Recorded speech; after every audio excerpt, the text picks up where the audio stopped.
어서 오시오. 내가 그대의 이야기를 들려주겠소. 이리 앉아 따뜻한 차 한 잔 하시오. 떠도는 왕가의 피라 하나. 알고 보면 인간사의 한과 시름일 뿐이요. 살을 애는 듯한 바람이 유난히도 매섭게 불어대던 밤이었습니다. 그날 밤의 눈보라는 마치 하늘이 참아왔던 눈물을 한꺼번에 쏟아내는 것처럼 거칠고 차가웠는데 산길을 오가는 짐승들조차 숨을 죽이고 굴 속으로 몸을 숨길 만큼 적막하고도 위태로운 기운이 감돌았습니다. 세상 모든 것이 얼어붙은 듯 고요했지만 그 차가운 어둠 속을 홀로 걷는 이가 하나 있었으니 그는 장터에서 물건을 떼다 파는 보부상 만석이었습니다. 그는 이미 해가 져버린 산길을 재촉하며 걷고 있었는데 등 뒤에 짊어진 짐보다 마음속에 얹힌 삶의 고단함이 더 무겁게 그를 짓누르고 있었습니다. 만석은 평생을 외롭게 살아온 사내로 젊은 시절 병으로 아내를 먼저 떠나보낸 뒤 자식 하나 없이 홀로 늙어가고 있었습니다. 거친 벗 사이로 파고드는 냉기에 몸을 떨면서도 그는 묵묵히 발걸음을 옮겼는데 이는 집에 돌아가 보았자 그를 방여줄 온기라고는 차갑게 식은 아랫목뿐이라는 것을 너무나 잘 알고 있었기 때문입니다. 눈은 발목까지 차오르고 집시는 젖어들어 발가락이 끊어질 듯 시려왔지만 만석은 그저 이 또한 지나가야 할 자신의 팔자련이 생각하며 고개를 숙인 채 눈보라를 헤치고 나아갔습니다. 그러다 문득 바람소리 사이로 들려오는 가늘고 애처로운 울음소리에 그의 발걸음이 뚝 멈춰 섰습니다. 처음에는 산짐승의 울음소리인가 싶어 귀를 의심했지만 다시 들어보니 그것은 분명 사람의 아이가 내는 소리였습니다. 이 깊고 험한 산 중에 그것도 이런 눈보라 치는 밤에 아이가 있을 리 만무하다고 생각하면서도 만석의 발길은 홀린 듯 소리가 나는 쪽으로 향하고 있었습니다. 길도 아닌 덤불을 헤치고 오래된 고목나무 아래에 다다랐을 때 그는 자신의 눈을 믿을 수 없는 광경을 마주하게 되었습니다. 나무 둥치 옹기, 구멍, 안, 마른 낙엽 위에 핏덩이 같은 갓난아기가 비단 강보에 쌓인 채 자지러지게 울고 있었던 것입니다. 아이는 추위와 배고픔에 지쳐 목소리조차 제대로 나오지 않는 상태였는데 그 모습이 어찌나 가엾은지 만석은 짐을 내려놓을 생각도 못한 채 멍하니 서 있을 수밖에 없었습니다. 누군가 급하게 아이를 숨겨두고 간 흔적이 역력했지만 주위에는 발자국 하나 남지 않고 새로 내린 눈이 모든 것을 덮어버린 뒤였습니다. 만석은 떨리는 손을 뻗어 아이를 안아들었는데 거친 그의 손에 닿은 아이의 살결은 이미 싸늘하게 식어가고 있었고 아이를 감싸고 있는 비단은 그가 평생 만져본 적 없는 귀한 재질이었습니다. 보통의 여염집 아이가 아님을 직감한 만석의 가슴이 쿵쾅거리기 시작했습니다. 그때 아이를 감싼 강보 속에서 무언가 툭 하고 눈밭으로 떨어졌는데 주워보니 그것은 반쯤 깨진 옥파였습니다. 달빛도 없는 어두운 밤이었지만 눈에 반사된 희미한 빛으로도 그 옥파에 새겨진 문양이 예사롭지 않음을 알 수 있었으니 그것은 바로 왕실의 핏줄만이 지닐 수 있다는 용의 형상이었습니다. 만석은 순간 숨이 턱 막히며 등골이 오싹해지는 공포를 느꼈습니다. 이것은 필시 영모나 궁중의 암투에 휘말려 버려진 아이가 분명했고, 이 아이를 거두는 순간 자신 또한 목숨을 부지하기 어려운 위험 속으로 발을 들이게 된다는 것을 그는 본능적으로 깨달았습니다. 만석은 옥패를 쥔 손을 부들부들 떨며 주위를 두리번거렸지만 보이는 것은 끝없이 쏟아지는 눈송이뿐이었습니다. 이대로 아이를 다시 그 자리에 내려놓고 모른 척 도망칠 수도 있었고, 그것이 어쩌면 평범한 백성으로서 제 목숨을 지키는 유일한 길일지도 몰랐습니다. 하지만 품 안에서 희미하게 꿈틀거리는 작은 생명의 온기가 그의 거친 벗을 뚫고 가슴으로 전해져 오자 차마 그 아이를 다시 차가운 눈밭에 버려둘 수가 없었습니다. 제 자식 한번 품어보지 못하고 보낸 아내의 얼굴이 떠오르고 이 아이 또한 누군가의 간절한 바람으로 여기까지 살아남은 것이 아닐까 하는 생각이 스쳤습니다. 아가, 어쩌다 이런 곳에 버려졌느냐. 만석은 저도 모르게 아이에게 말을 건네며 깊은 한숨을 내쉬었습니다. 아이는 대답 대신 힘겹게 눈을 뜨고 만석을 바라보았는데 그 맑고 검은 눈동자는 원망도 슬픔도 담겨 있지 않은 순수함만이 가득했습니다. 그 눈빛을 마주한 순간 만석은 마음속의 두려움이 연기처럼 흩어지고 대신 알 수 없는 연민과 책임감이 그 자리를 채우는 것을 느꼈습니다. 그는 깨진 옥패를 헝겊에 꽁꽁 싸서 품 깊숙한 곳에 숨기고 아이를 자신의 낡은 소못 안으로 밀어 넣어 천을 나누었습니다. 만석은 다시 짐을 지고 산길을 내려가기 시작했는데 발걸음은 이전보다 훨씬 무거웠지만 마음은 이상하게도 묵직한 충만감으로 차올랐습니다.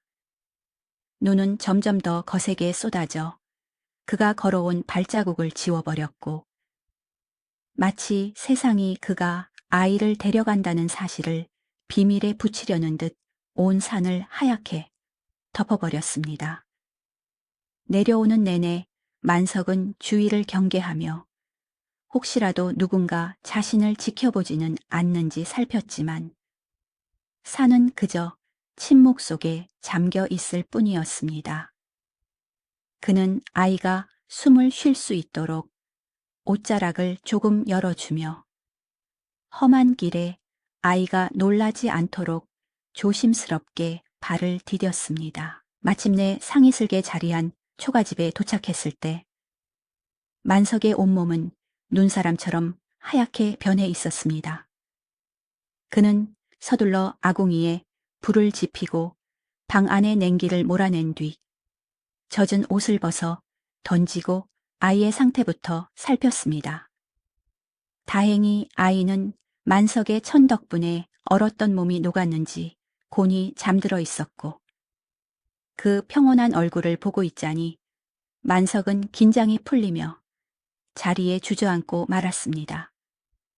방 안가득 퍼지는 장작 타는 냄새와 따스한 온기 속에서 그는 비로소 자신이 무슨 짓을 저질렀는지 다시금 곱씹어 보게 되었습니다. 만석은 방문을 걸어 잠그고 호롱불 아래에서 품에 숨겨왔던 옥패를 다시 꺼내 보았습니다. 깨진 단면이 날카롭게 빛나는 옥파에는 보기만 해도 불길한 기운을 내뿜고 있었는데 그는 이것을 아궁이 불 속에 던져버릴까 잠시 고민했습니다. 하지만 이내 고개를 젓고는 방 한구석에 놓인 낡은 반다디 깊숙한 곳, 죽은 아내의 유품이 담긴 상자 안에 옥패를 넣고 자물쇠를 채웠습니다. 이것은 언젠가 아이가 자라서 자신의 뿌리를 찾고자 할 때, 혹은 피할 수 없는 운명이 닥쳐왔을 때 아이를 지켜줄 유일한 증표가 될지도 모른다는 생각 때문이었습니다. 이제부터 너는 내 아들이다. 귀한 핏줄도 아니고 역적의 자식도 아니다. 그저 이 못난 장사치 만석의 아들, 선우다. 만석은 잠든 아이의 머리를 거친 손으로 쓰다듬으며 나직하게 속삭였습니다. 선우라는 이름은 그가 아내와 함께 살던 시절, 만약 아들이 생긴다면 지어주기로 했던 이름이었습니다. 그는 아이에게 비단 강보 대신 무명천을 덮어주며 이 아이가 평범하고 눈에 띄지 않게 자라주기만을 천지신명께 빌고 또 빌었습니다. 밤이 깊어가고 눈보라 소리는 더욱 거세졌지만 만석의 오두막 안은 어느 때보다 고요하고 따뜻했습니다. 만석은 잠든 선우의 곁에 누워 아이의 새근거리는 숨소리를 자장가 삼아 눈을 감았지만 쉬이 잠들 수는 없었습니다. 그는 앞으로 닥쳐올지 모르는 폭풍우를 예감하며 자신의 좁은 어깨로 이 작은 생명을 끝까지 지켜낼 수 있을지 끊임없이 되물었습니다. 하지만 아이가 무의식 중에 작은 손을 뻗어 만석의 옷자락을 꽉 쥐었을 때 그는 운명이라는 것이 이미 시작되었음을 받아들였습니다. 그날 밤 하늘은 세상의 모든 비밀을 덮으려는 듯 밤새도록 눈을 퍼부었습니다. 아무도 오지 않는 산골 외딴 집에서 늙은 호라비와 버려진 왕실의 아이는 그렇게 부자의 연을 맺게 되었습니다. 그것이 훗날 조선의 역사를 뒤흔들 비극의 씨앗이 될지 아니면 메마른 땅의 단비가 될지는 아무도 알지 못한 채 두 사람의 첫 밤은 깊어만 갔습니다.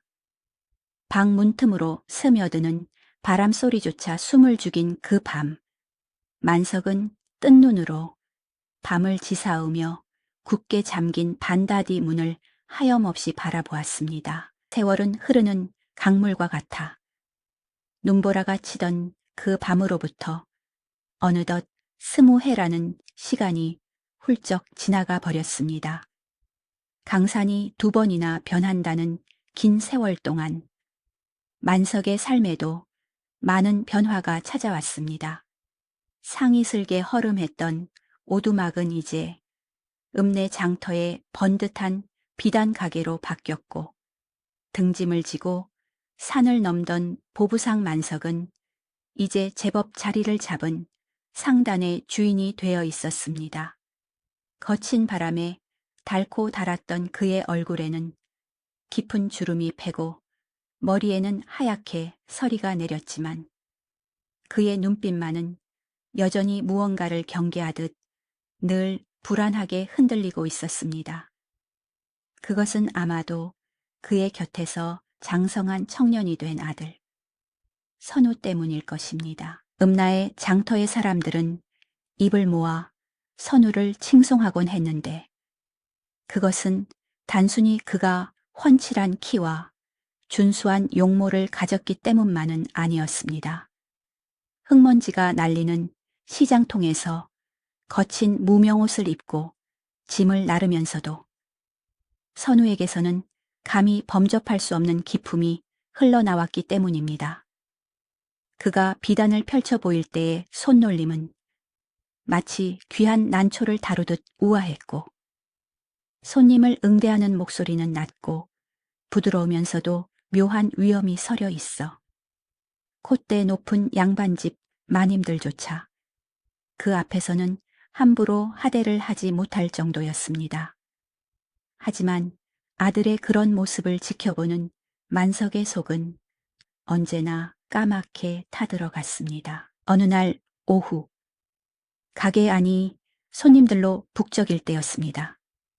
까다롭기로 소문난 고을 형함의 부인이 비단의 색이 마음에 들지 않는다며 큰 소리로 타박을 놓고 있었는데 다른 점원들이 어쩔 줄 몰라 발을 동동 구르는 사이 선우가 조용히 앞으로 나섰습니다.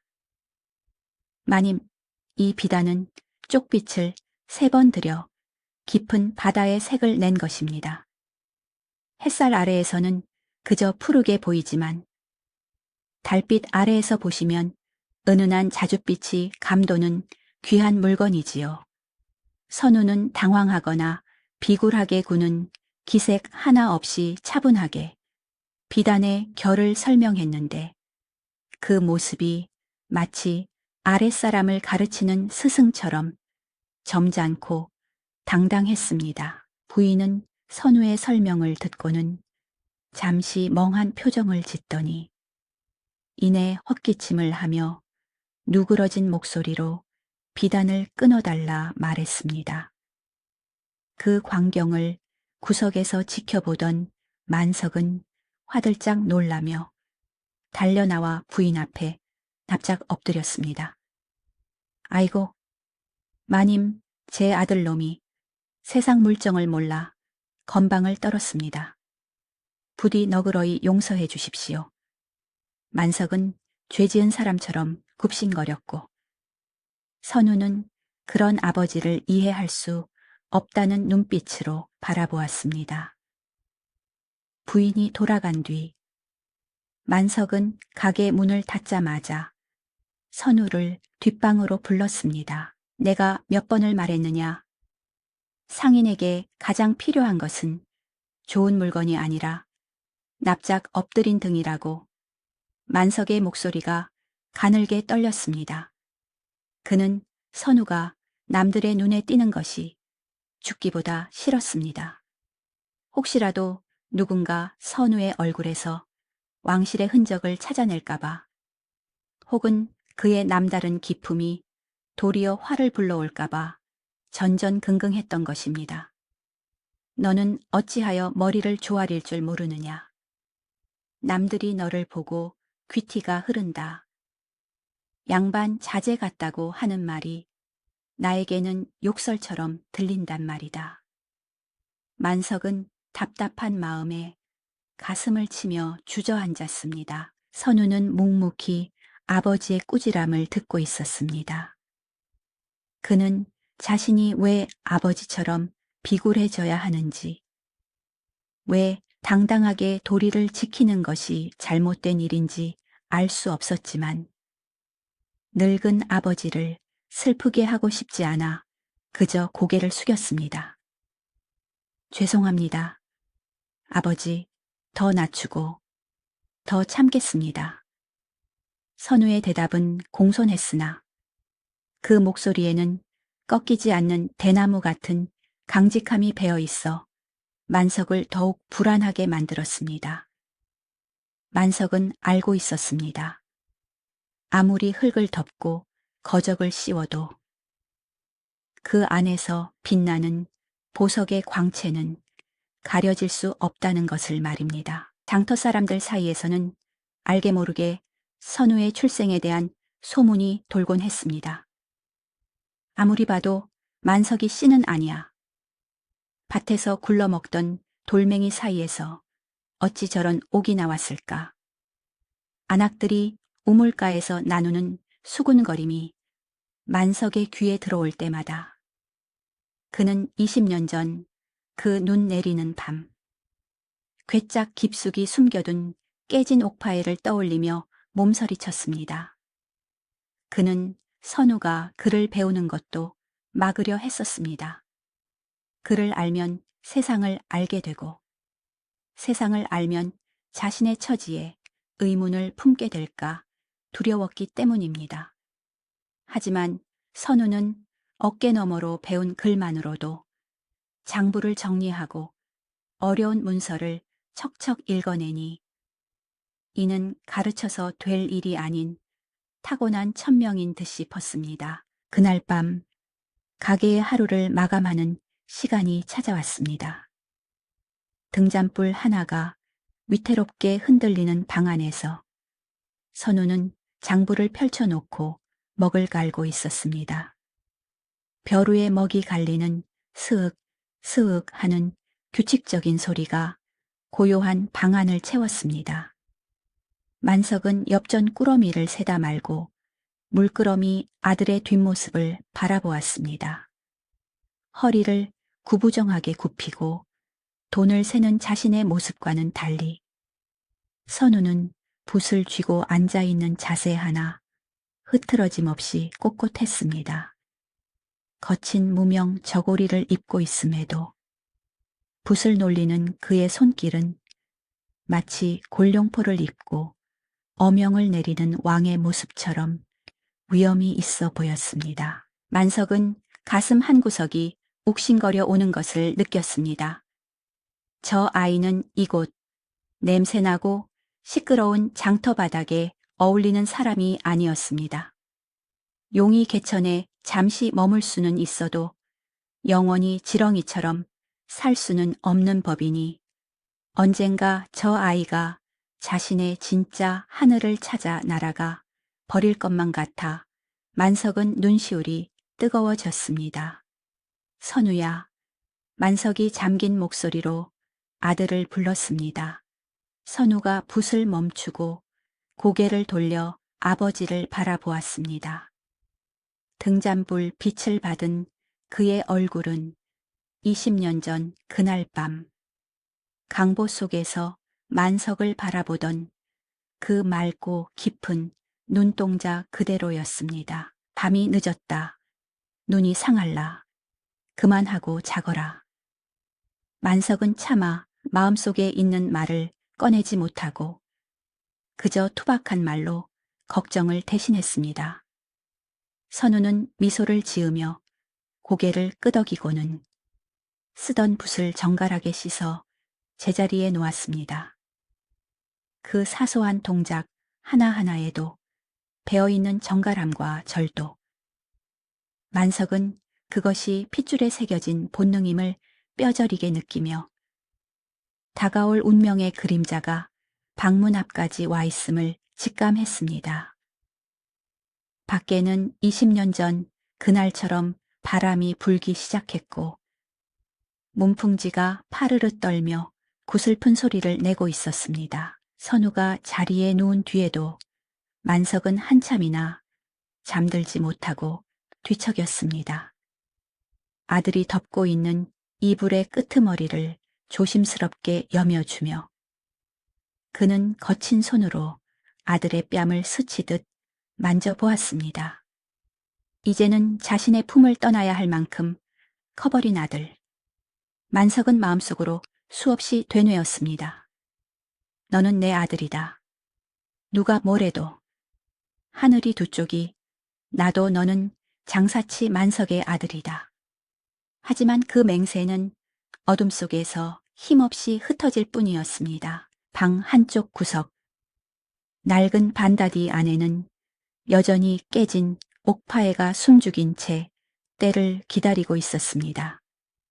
만석은 그쪽을 애써 외면하며 돌아 누웠지만 그의 귓게는 바람 소리에 섞여 누군가 다가오는 발자국 소리가 들리는 듯했습니다.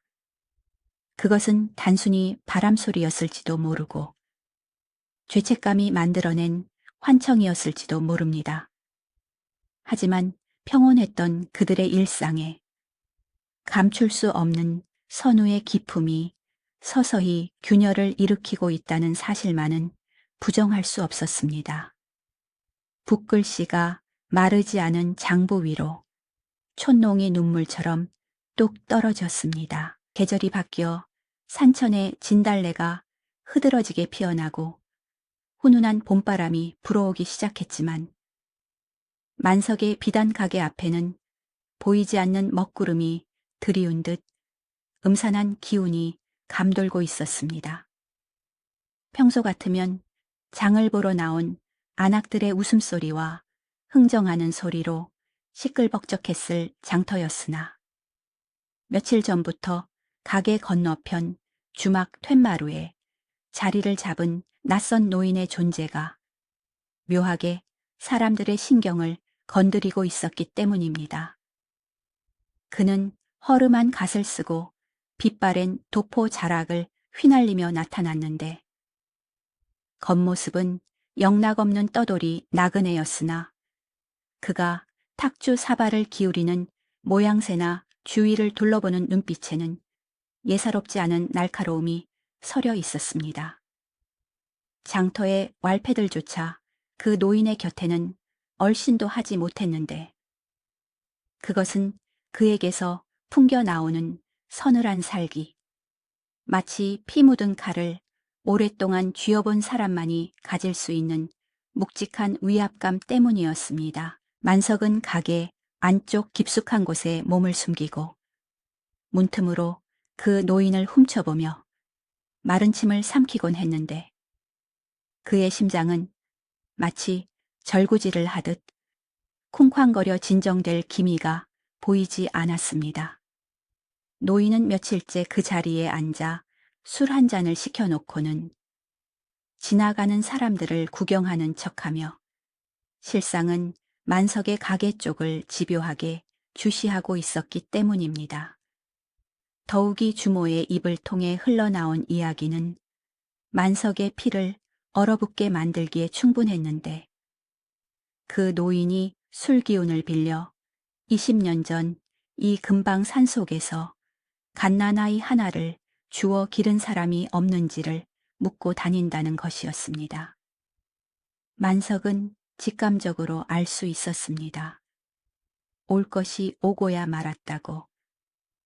저 노인은 단순히 길을 잃은 나그네가 아니라 한양 깊은 궁궐 어딘가에서 냄새를 맡고 찾아온 사냥개임이 틀림없다고 말입니다. 그러던 어느 날 오후 햇살이 나른하게 가게 안으로 쏟아져 들어올 무렵이었습니다. 선우는 여느 때와 다름없이 잘 정돈된 비단들을 다시 한번 매무새를 잡으며 장부를 정리하고 있었는데 그 단정한 옆모습이 창호지 문을 통해 들어온 빛을 받아 더욱 고귀하게 빛나고 있었습니다. 그때 가게 문이 삐걱거리며 열리고 그 낯선 노인이 천천히 안으로 들어섰습니다. 만석은 창고에서 물건을 정리하다가 그 소리에 화들짝 놀라 뛰쳐나왔지만 이미 노인은 선우의 바로 앞까지 다가가 진열된 비단을 만지작거리고 있었습니다. 비단 결이 참으로 곱구나. 주인을 닮아서 그런가. 노인의 목소리는 쇠를 긁는 듯 거칠었지만 그 속에 담긴 뜻은 뼈가 있는 듯 묵직하게 선우의 가슴을 파고들었습니다. 선우는 당황하지 않고 공손하게 고개를 숙이며 노인을 응대했는데 찾으시는 물건이 있으시다면 말씀해 주십시오. 귀한 분께 어울릴 만한 옷감을 골라드리겠습니다. 라고 답하는 그의 목소리에는 한 점의 흐트러짐도 없었습니다.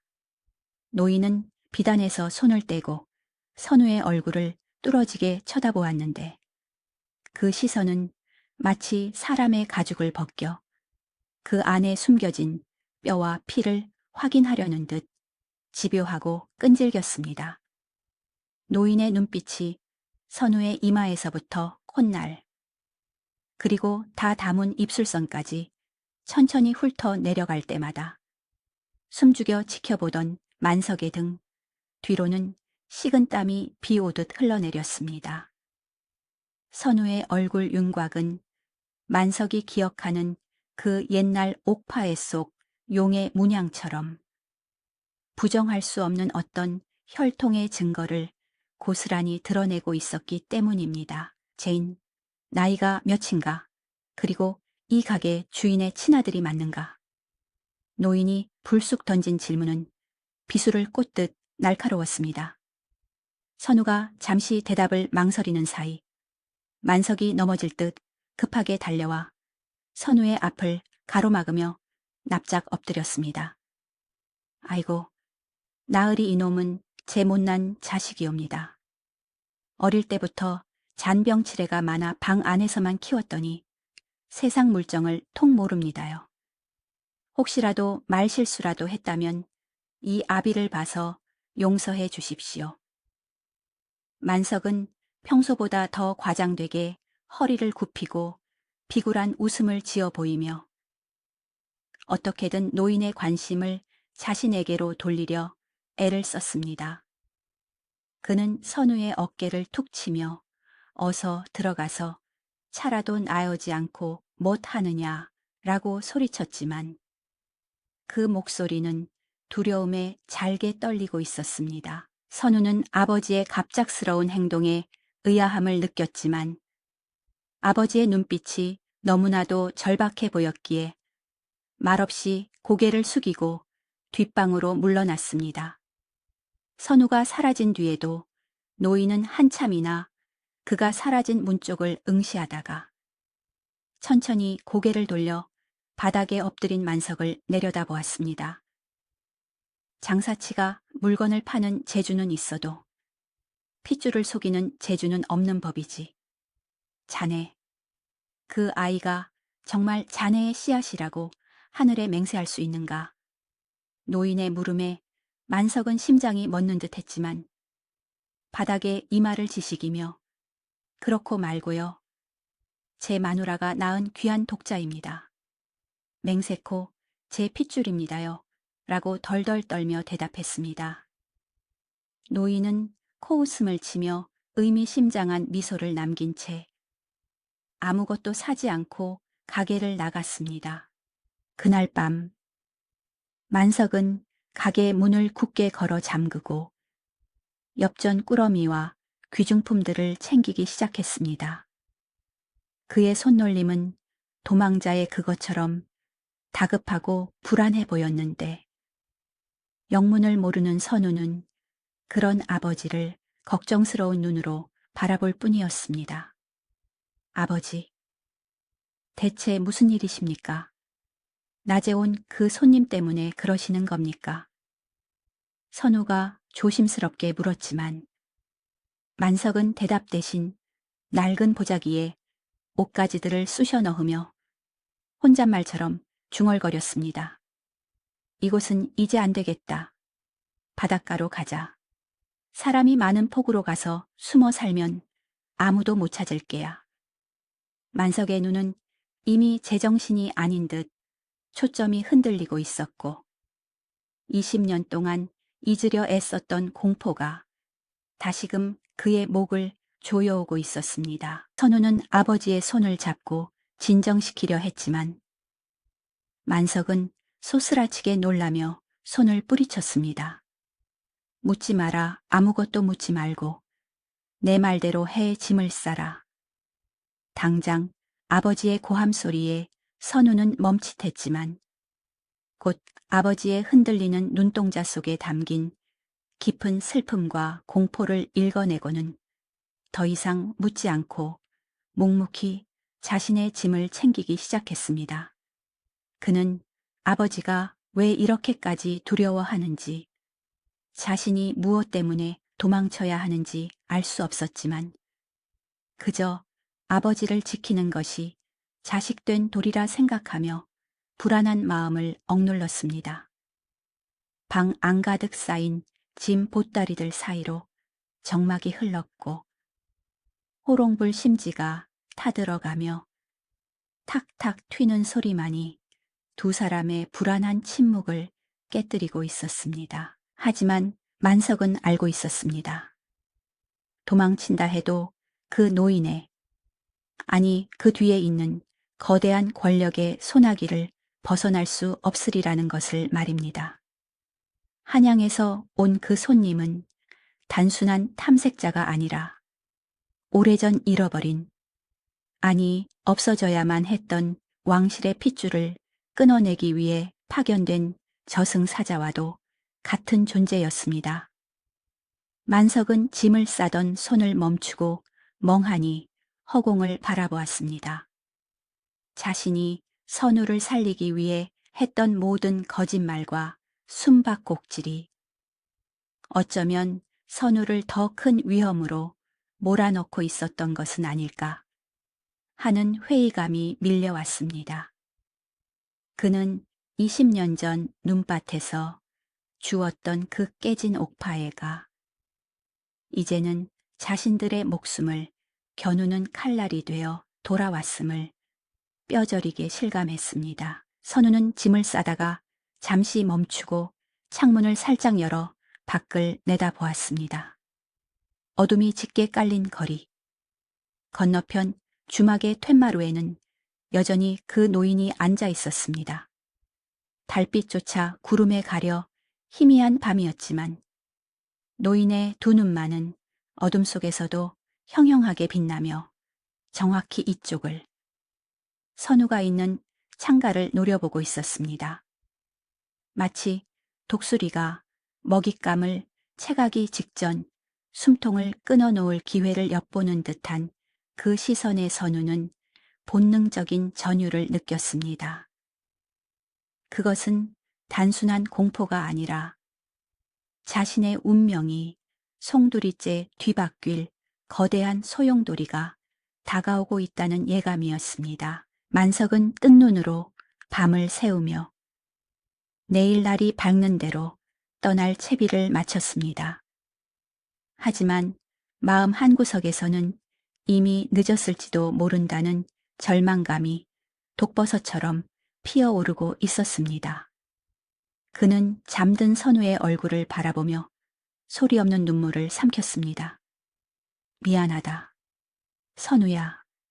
내가 너를 너무 오래 붙잡고 있었나 보다.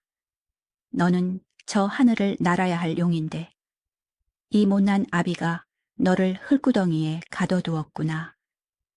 만석의 탄식은 깊은 밤의 정적 속으로 흩어졌고 가게 밖에서는 밤새도록 낯선 발자국 소리가 서성이는 듯한 환청이 들려와 그의 잠을 괴롭혔습니다. 다음 날 아침 만석이 가게에 문을 열었을 때 세상은 아무 일도 없었다는 듯 평온해 보였습니다.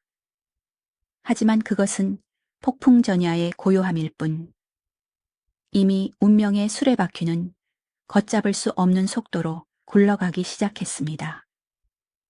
주막에 있던 노인은 어디론가 사라지고 없었지만 그가 앉았던 자리에는 차갑게 식은 찻잔 하나만이 덩그러니 남아 마치 그들이 결코 도망칠 수 없음을 경고하는 듯 했습니다. 만석은 서둘러 짐을 수레에 싣기 시작했고 선우는 그런 아버지의 뒷모습을 보며 가슴 한편에 묵직한 돌덩이를 얹은 듯한 답답함을 느꼈습니다. 그것은 다가올 비극에 대한 예고이자 자신의 뿌리에 대한 의심이 싹트기 시작한 순간이었습니다. 하늘이 무심하기도 하지. 떠나기로 마음먹은 그날 밤부터 억수 같은 장대비가 쏟아지기 시작했습니다. 마치 그들이 이곳을 벗어나는 것을 막으려는 듯, 혹은 그동안 쌓인 먼지와 죄업을 씻어내려는 듯 비는 며칠 밤낮을 쉬지 않고 퍼부었습니다. 길은 진창이 되어 수레바퀴가 빠지기 일쑤였고 불어난 계곡물은 짐승의 울음소리처럼 으르렁거려 도저히 마을 밖으로 발을 뗄 수 없는 지경이었습니다. 만석은 초조함에 입술이 바짝바짝 타들어갔지만 하늘의 뜻을 거스를 수는 없었기에 그저 닫힌 문틈으로 빗줄기만 하염없이 바라보며 발을 동동 굴러야 했습니다. 짐을 싸놓은 보따리들은 방 한구석에 산처럼 쌓여 있었으나 그 짐을 지고 나설 주인은 그만 자리에 눕고 말았습니다. 극도의 긴장과 두려움 탓이었을까요? 아니면 굳은 비가 몰고 온 습기 탓이었을까요? 강철 같았던 만석이 갑작스런 고열에 시달리며 쓰러진 것은 비가 시작된 지 사흘째 되던 날 밤이었습니다. 그는 불덩이 같은 몸을 이불 속에 웅크린 채 오들오들 떨었고 입으로는 알아들을 수 없는 헛소리를 계속해서 중얼거렸습니다. 선우는 물에 적신 수건으로 아버지의 이마를 닦아내며 밤새 그 곁을 지켰는데 아버지의 찡그린 미간과 식은 땀에 젖은 얼굴을 볼 때마다 가슴이 미어지는 듯 했습니다. 평생 자식 하나만을 바라보고 살아온 아버지. 무엇이 저 강인한 사내를 이토록 병들게 하고 두려움에 떨게 하는지 선우는 알 수 없어 답답하기만 했습니다. 안 돼, 안 된다. 가져가지 마라. 만석이 고통스러운 신음과 함께 헛손질을 허공에 해댔습니다. 선우가 급히 아버지의 손을 잡아 진정시키려 하자 만석은 선우의 손목을 부서져라 꽉 움켜쥐며 눈을 번쩍 떴습니다. 하지만 그 눈동자는 초점이 풀려 허공을 헤매고 있었고 그는 선우를 보고 있는 것이 아니라 과거의 어느 끔찍했던 순간을 보고 있는 듯 했습니다. 옥패에 그 깨진 옥패를 숨겨야 해. 놈들이 알면 우리 선우를, 내 아들을 죽일 거야. 만석의 입에서 흘러나온 말은 빗소리에 묻혀 희미했지만 선우의 귓게는 천둥 소리보다 더 크게 울려 퍼졌습니다. 선우의 손이 멈칫했습니다. 옥패라니, 그리고 죽인다니. 그것은 단순한 장사치의 빚 문제나 원한 관계에서 나올 법한 이야기가 아니었습니다. 선우는 아버지를 흔들어 깨우려 했지만 만석은 다시 스르르 눈을 감으며 깊은 잠 속으로 빠져들었고 입술만 달싹이며 미안하다, 미안하다 라는 말만 되풀이했습니다. 선우는 멍하니 앉아 아버지의 잠든 얼굴을 내려다보았습니다. 옥패라는 단어가 뇌리에서 떠나지 않았습니다. 기억을 더듬어 보아도 집안 어디에서도 옥으로 된 물건은 본 적이 없었고 아버지는 평소 장신구 하나 몸에 지니는 것을 싫어하던 분이었습니다. 그런데 왜 열병 속에서 그토록 필사적으로 옥패를 찾고 숨기려 하는 것일까? 의구심은 꼬리에 꼬리를 물고 이어져 며칠 전 다녀간 한양 노인의 서늘한 눈빛과 연결되었습니다. 그 노인이 찾던 것이 혹시 그 옥파에라는 물건인가? 그리고 아버지가 그토록 황급히 도망치려 했던 이유도 그것 때문인가? 선우는 자신의 출생에 대해 수군거리던 장터 사람들의 이야기를 애써 무시해 왔지만 지금 이 순간만큼은 가슴 깊은 곳에서 꿈틀거리는 의심을 억누를 수가 없었습니다. 그는 무언가에 홀린 듯 자리에서 일어나 방 안을 둘러보았습니다. 쌓여있는 짐 보따리들 사이로 평소에는 거들떠보지도 않던 낡은 반다디 하나가 눈에 들어왔습니다. 그 반다디는 아버지가 어머니의 유품이라며 늘 귀하게 여기던 물건이었습니다. 어릴 적부터 선우에게 저 안에는 어머니의 옷가지가 들어있으니 함부로 손대지 말라고 신신당부했던 집안에서 유일하게 잔물쇠가 채워진 금기의 영역이었습니다. 선우는 천천히 반다디 앞으로 다가갔습니다.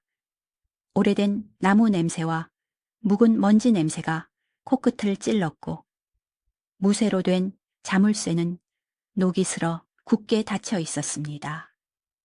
평소 같으면 감히 열어볼 생각조차 하지 않았겠지만 아버지의 헛소리와 자신을 둘러싼 알 수 없는 위기감이 그를 반다디 앞으로 이끌었습니다. 창호지 문 너머로는 빗줄기가 더욱 거세게 지붕을 때리고 있었고 방 안의 호롱불은 바람결에 위태롭게 흔들려 그림자를 길게 늘어뜨렸습니다.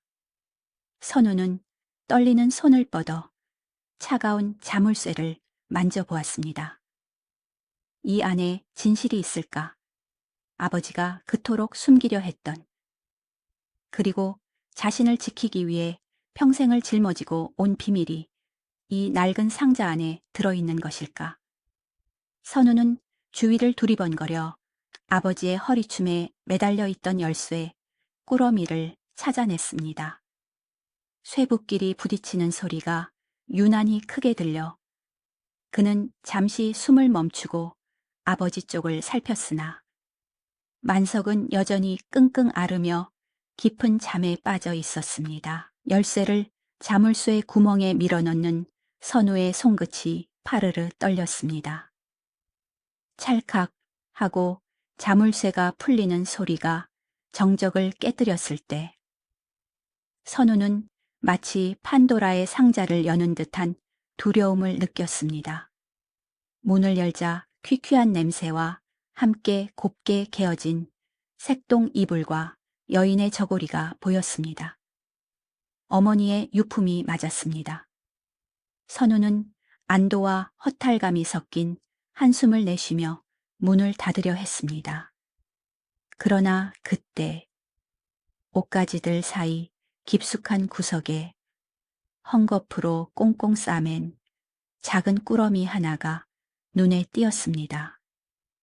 다른 유품들과는 달리 유독 꽁꽁 숨겨져 있는 모양새가 예사롭지 않았습니다. 선우는 조심스럽게 그 꾸러미를 꺼내 들었습니다.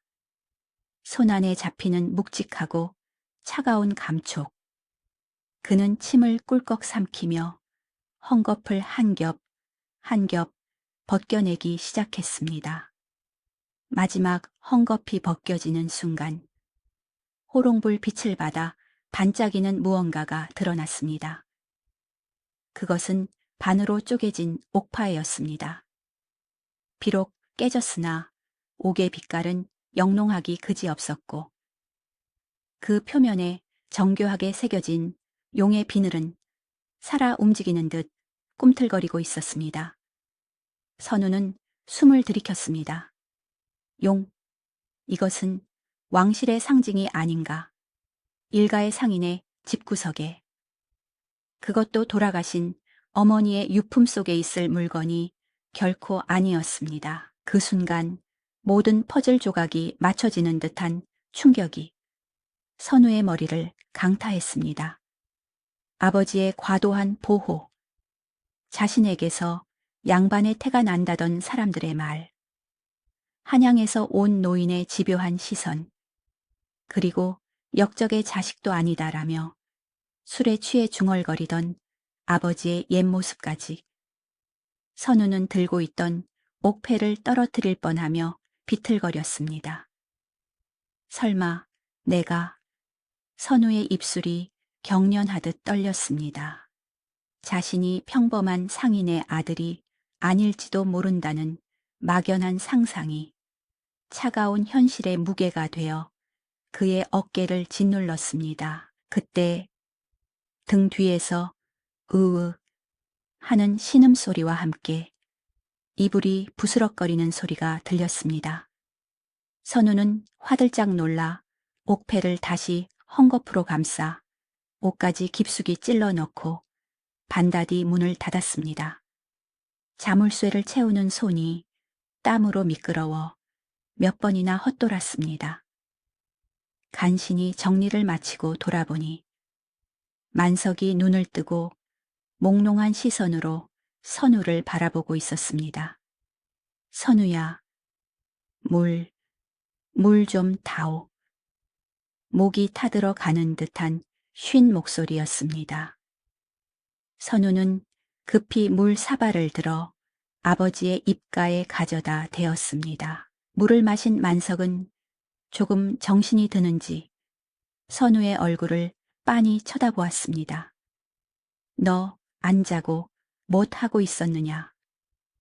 만석의 눈에 찰나에 의심이 스쳤지만 열기 때문에 흐릿해져 금세 사라졌습니다. 선우는 애써 태어난 척 미소를 지으며 이불을 덮어주었습니다. 아닙니다. 아버지가 너무 앓으셔서 걱정이 되어 곁을 지키고 있었습니다. 땀을 많이 흘리셨어요. 선우의 목소리는 평온했지만 그의 심장은 옷 속에서 터질 듯이 뛰고 있었습니다. 만석은 아들의 말에 안도한 듯 다시 눈을 감으며 안도의 숨을 내쉬었습니다. 그래, 고맙다, 우리 착한 아들. 다시 잠든 아버지의 곁에 앉아 선우는 자신의 무릎을 감싸 안았습니다. 밖에는 여전히 비가 세차게 내리고 있었고 지붕 처마 끝에서 떨어지는 빗물 소리가 똑똑 하며 규칙적으로 들려왔습니다. 그 소리는 마치 선우에게 다가올 시간을 재촉하는 시계추 소리 같기도 하고 누군가가 문을 두드리는 소리 같기도 했습니다. 이제 선우는 알아버렸습니다. 이 낡은 집 안에 그리고 자신의 몸속에 감당할 수 없는 비밀이 흐르고 있다는 것을. 선우는 벽에 기대어 앉아 굳게 닫힌 반다디를 하염없이 바라보았습니다. 열어서는 안 될 상자를 열어버린 죄책감과 자신의 존재에 대한 혼란스러움이 뒤엉켜 머릿속이 하얗게 변해버렸습니다. 아버지가 깨어나면 물어봐야 할까? 아니면 모른 척 덮어두고 이대로 도망쳐야 할까? 하지만 한 가지 분명한 것은 비가 그치고 나면 세상은 더 이상 예전과 같지 않을 것이라는 사실이었습니다. 빗소리는 밤새도록 이어졌고 선우는 그 밤 한숨도 자지 못한 채 어둠 속에서 홀로 눈을 뜨고 자신의 운명과 마주하고 있었습니다. 방바닥에 냉기가 척추를 타고 올라와 머리끝까지 저릿하게 만들었습니다. 며칠을 퍼붓던 장맛비가 거짓말처럼 뚝 그쳤지만 하늘은 여전히 젖은 소미불처럼 무겁게 내려앉아 있었습니다. 선우는 이마에 맺힌 땀을 닦을 새도 없이 진창이 된 상의를 내달리고 있었는데 품 안에는 읍내의원에서 간신히 지어온 탕약 2첩이 소중하게 안겨 있었습니다. 아비의 열이 조금 내리는가 싶더니 이내 다시 오한이 들어 사시나무 떨듯 떠는 모습을 보고는 도저히 가만히 있을 수가 없어 새벽같이 집을 나섰던 길이었습니다. 발이 푹푹 빠지는 진흙탕 길을 걸으면서도 선우의 귓께는 아버지가 앓는 소리가 환청처럼 들려와 발걸음을 더욱 재촉하게 만들었습니다. 마을 어귀에 들어서자 젖은 흙 냄새 사이로 왠지 모를 비릿한 소의 냄새가 섞여 나는 듯 했습니다.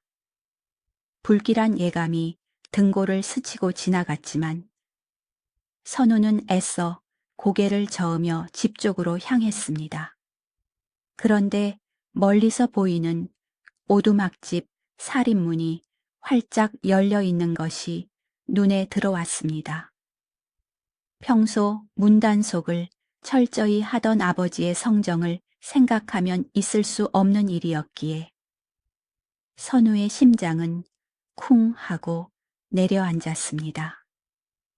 약봉지를 쥔 손에 힘이 들어가 하얗게 질렸고 그는 숨을 고를 틈도 없이 마당으로 뛰어 들어갔습니다.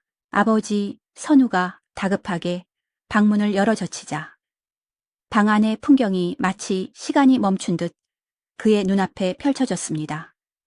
방바닥은 누군가 뒤진 듯 이불과 옷가지들이 어지럽게 널려 있었고 그 한가운데에 병든 아버지가 무릎을 꿇고 애원하고 있었습니다. 그리고 그 앞에는 며칠 전 가게에 들렀던 그 낯선 노인이 뒷짐을 진 채 서늘한 눈빛으로 만석을 내려다보고 있었습니다. 노인의 발치에는 굳게 잠겨 있어야 할 낡은 반다디가 입을 벌린 채 나뒹굴고 있었고 방 안의 공기는 숨이 막힐 듯 팽팽한 긴장감으로 가득 차 있었습니다. 나으리, 제발 못 본 척 해주십시오. 이 늙은이의 목숨은 거두어 가셔도 좋으나 저 아이만은 제발 만석은 노인의 바짓가랑이를 붙잡고 눈물 콧물을 쏟으며 빌고 있었습니다. 선우는 그 처참한 광경에 피가 거꾸로 솟는 분노를 느끼며 약봉지를 바닥에 내던지고 노인에게 달려들었습니다. 내 이놈 편찮으신 아버지께 무슨 짓이냐. 선우가 노인의 어깨를 잡아채려 했지만 노인은 번개 같은 몸놀림으로 피하더니 오히려 선우의 팔을 잡아 비틀어 제압해 버렸습니다. 늙은이의 것이라고는 믿기 힘든 무시무시한 악력이었습니다. 노인은 제압당한 채 거칠게 숨을 몰아쉬는 선우를 뚫어지게 바라보았습니다. 가까이서 마주한 노인의 눈동자는 깊은 우물처럼 어둡고 고요했는데 그 안에는 일말의 살기보다는 기이한 확신과 감격이 서려 있었습니다. 과연 그 아비의 그 아들이로구나. 눈빛이 살아있어. 노인은 알 수 없는 말을 중얼거리고는 잡고 있던 선우의 팔을 탁 놓아주었습니다. 선우는 뒤로 비틀거리며 물러서서 아버지를 부축해 일으켰습니다. 만석은 사시나무 떨듯 떨며 선우의 뒤로 몸을 숨겼지만 그의 시선은 바닥에 떨어진 무언가에 고정되어 있었습니다. 선우의 시선이 아버지의 눈길을 따라 바닥으로 향했을 때 그의 심장은 차갑게 얼어붙고 말았습니다. 어젯밤 몰래 훔쳐보았던 그 깨진 옥패가 붉은 비단 헝겊이 벗겨진 채 낡은 나무 탁자 위에 놓여 있었던 것입니다. 창호지 문틈으로 들어온 희미한 햇살이 옥파의 표면에 닿아 반짝였는데 그 빛은 초라한 오두막과는 너무나도 이질적인 고귀함을 뿜어내고 있었습니다. 노인은 천천히 탁자로 다가가 옥패를 집어들더니 선우의 눈앞에 들어 보였습니다. 보아라, 이것이 무엇인지 아느냐. 노인의 목소리는 낮고 엄숙했습니다. 선우는 아무 말도 할 수 없어 입술만 깨물었습니다. 만석이 뒤에서 안 돼, 보지 마라, 선우야 하고 흐느꼈지만 노인의 목소리는 그 울음소리를 뚫고 선우의 뇌리에 박혔습니다. 이것은 왕실의 적통만이 지닐 수 있는 용문옥파에다. 20년 전 영모의 누명을 쓰고 폐위된 세자 저하께서 갓 태어난 원자.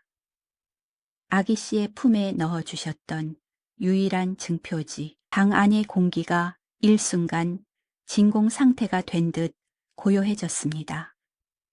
선우는 멍하니 노인의 입술을 바라보았습니다.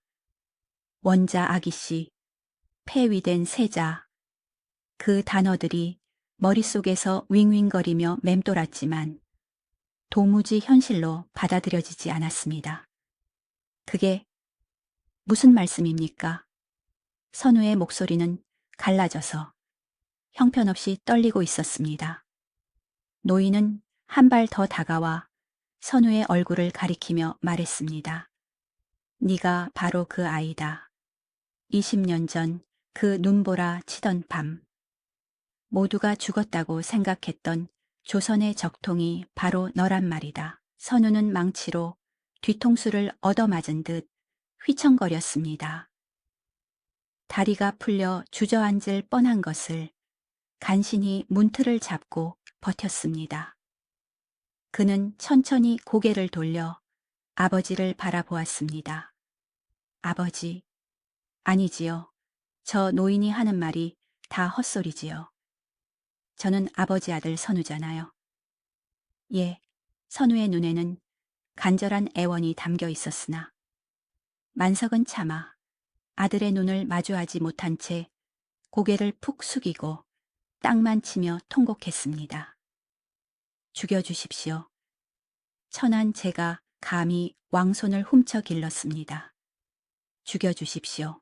아버지의 통곡 소리는 그 어떤 대답보다 명확한 진실에 확인이었습니다. 선우의 세상이 와르르 무너져 내렸습니다. 20년 동안 자신을 따뜻하게 안아주던 아버지의 품, 장터에서 함께 땀 흘리며 먹던 국밥, 밤마다 들려주던 옛날 이야기들. 그 모든 것이 거짓이라는 이름 아래 파묻혀버리는 것만 같았습니다. 자신은 만석의 아들 선우가 아니라 얼굴도 모르는 왕가의 핏줄이라니. 그 사실은 축복이 아니라 저주처럼 느껴졌습니다. 옥파에는 여전히 노인의 손에서 차갑게 빛나고 있었고, 그것은 마치 선우의 평범한 일상을 조각내버린 흉기처럼 보였습니다. 노인은 옥패를 다시 탁자 위에 내려놓으며 선우에게 정중하게 고개를 숙였습니다. 조금 전까지의 하대와는 전혀 다른 군신 간의 예우를 갖춘 모습이었습니다. 소신, 늦게 찾아뵈어 황공하옵니다. 이제 그만 흙먼지를 털고 일어나 제 자리로 돌아가셔야 합니다. 도성에서는 아직도 저하를 기다리는 충신들이 눈물을 삼키며 때를 기다리고 있습니다. 노인의 말은 충심으로 가득 차 있었으나 선우에게는 악마의 속삭임처럼 들렸습니다. 돌아가다니 어디로 간단 말인가? 피비린내 나는 권력의 암투 속으로 아버지를 버리고 가란 말인가? 나가시오. 선우가 나직하게 입을 열었습니다. 노인이 의아한 표정으로 고개를 들자 선우는 핏발선 눈으로 소리를 질렀습니다. 당장 나가란 말이오. 나는 왕손도 아니고 당신들의 주군도 아니오. 나는 그저. 선우는 말을 잇지 못하고 목이 메었습니다. 장사치 만석의 아들이라는 말이 목구멍까지 차올랐으나 탁자 위에 놓인 옥파애가 그리고 죄인처럼 엎드려 있는 아버지의 모습이 그 말을 가로막았습니다. 부정하고 싶어도 부정할 수 없는 증거가 너무나도 명백했기 때문입니다. 노인은 선우의 격한 반응에도 동요하지 않고 차분히 각근을 고쳐 메었습니다. 갑작스러운 사실에 혼란스러우신 것은 당연합니다. 허나 피는 속일 수 없고 천명은 거스를 수 없는 법. 오늘 밤은 물러가겠으나 곧 다시 모시러 오겠습니다. 그때까지 부디 옥체를 보존하십시오. 노인은 의미심장한 눈빛으로 쓰러져 있는 만석을 한번 흘끗 보더니 뒤도 돌아보지 않고 방을 나갔습니다.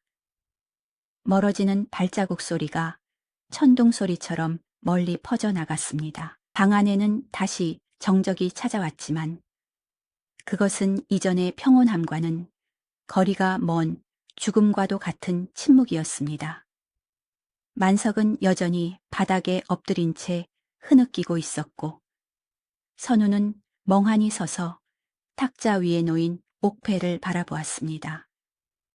깨진 옥패의 날카로운 단면이 마치 자신의 가슴을 베어낸 듯 시리게 빛나고 있었습니다. 선우는 천천히 무릎을 꿇고 옥패를 집어들었습니다. 차갑고 딱딱한 감촉, 이것 하나 때문에, 이 돌덩이 하나 때문에 자신의 삶이 송두리째 뒤흔들렸다는 사실이 원망스러웠습니다. 아버지, 선우가 갈라진 목소리로 불렀지만 만석은 오지 마라.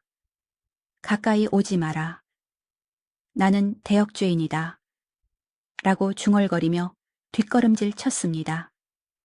그 모습에 선우의 가슴이 갈기갈기 찢겨나갔습니다. 어제까지만 해도 머리를 쓰다듬어 주던 아버지가 이제는 자신을 두려워하며 멀리하려 하고 있었습니다.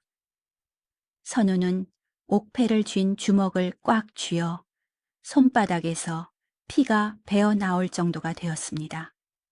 창밖에는 다시 비가 내리기 시작했고 빗물은 처마를 타고 내려와 마당의 흙탕물 위로 뚝뚝 떨어져 내렸습니다. 흙탕물 속에 비친 하늘은 잿빛으로 일그러져 있었고 선우의 앞날 또한 그와 다르지 않아 보였습니다. 어둠이 채에 가시지 않은 새벽 미명 속에서 두 사람은 도망치듯 마을을 빠져나와 산길을 오르고 있었습니다. 선우는 아버지가 챙겨둔 짐 보따리를 짊어지고 병색이 완연한 만석을 부축하며 거친 숨을 몰아쉬었습니다. 며칠간 내린 비로 산길은 미끄러웠고 축축한 안개가 시야를 가려 한 치 앞도 분간하기 어려웠으나 그들은 뒤에서 누군가 쫓아오기라도 하는 것처럼 쉬지 않고 걸음을 재촉했습니다.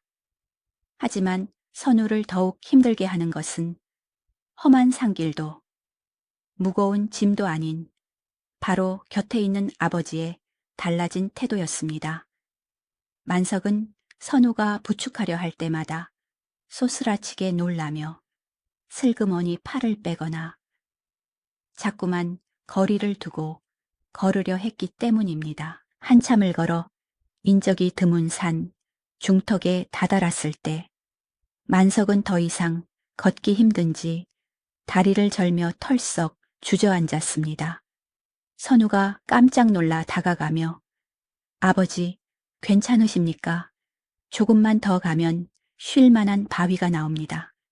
라고 손을 내밀었으나 만석은 그 손을 잡는 대신 황급히 옷매무새를 다듬으며 무릎을 꿇고 고개를 조아렸습니다. 도련님, 아니, 저하, 이 천한 것에게 옥체를 굽히지 마십시오. 소인은 그저 죄인일 뿐입니다.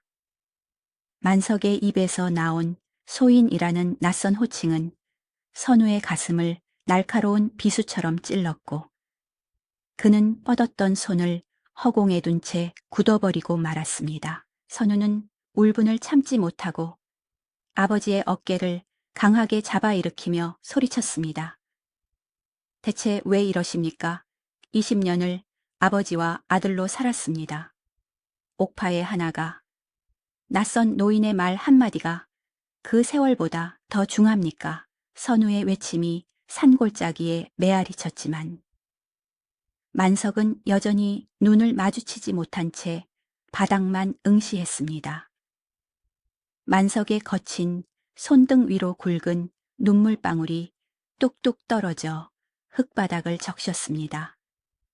그는 떨리는 목소리로 지난날의 이야기를 하나둘 꺼내놓기 시작했습니다. 눈보라 치던 밤의 기억, 깨진 옥패를 보고 느꼈던 공포, 그리고 아이를 품에 안았을 때의 따스함까지. 그동안 가슴 속에 묻어두었던 말들을 토해내듯 쏟아냈습니다. 처음에는 무서워서 신고하려고 했습니다. 허나 그 작은 손이 제 옷깃을 잡았을 때 죽은 제 아내와 못 태어난 자식이 생각나 차마 그럴 수 없었습니다. 그저 평범한 장사치의 아들로 키우면 하늘도 눈감아 주리라 믿었습니다. 만석은 흐느끼며 말을 이었습니다. 허나 송충이는 소립을 먹어야 하고 용은 구름 위로 올라가야 하는 법입니다. 제 욕심이 도련님의 앞길을 막고 귀한 신분을 진흙탕에 처박아 두었습니다. 이제라도 그 노인을 따라 한양으로 가십시오. 가서 잃어버린 이름을 찾고 비단옷 입고 떵떵거리며 사십시오. 그것은 아들을 위한 아버지의 뼈아픈 진심이었으나 선우에게는 잔인한 이별 통보나 다름없었습니다. 선우는 아버지 앞에 무릎을 꿇고 앉아 주름진 아버지의 두 손을 꽉 잡았습니다.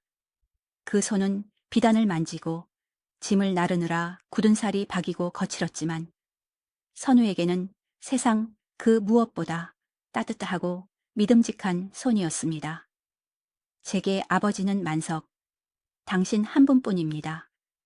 얼굴도 모르는 왕이 아니라 똥 기저귀 갈아주고 열병 앓을 때 밤새 간호해준 당신이 제 하늘이고 땅입니다. 선우의 눈에서도 뜨거운 눈물이 흘러내려 잡은 두 손을 적셨습니다. 비단 옷도 필요 없고 높은 벼슬도 싫습니다. 저는 그저 아버지 아들로 비단 가게 점원으로 늙어가고 싶습니다. 제발 저를 밀어내지 마십시오. 선우의 간곡한 애원에도 만석은 고개를 가로저으며 잡힌 손을 조심스럽게 그러나 단호하게 빼냈습니다. 아닙니다. 천류는 거스를 수 없는 것입니다. 피는 물보다 진하고 신분의 벽은 산보다 높습니다. 이제 세상이 도련님의 정체를 알아버렸으니 저와 함께 있으면 도련님만 더 위험해질 뿐입니다.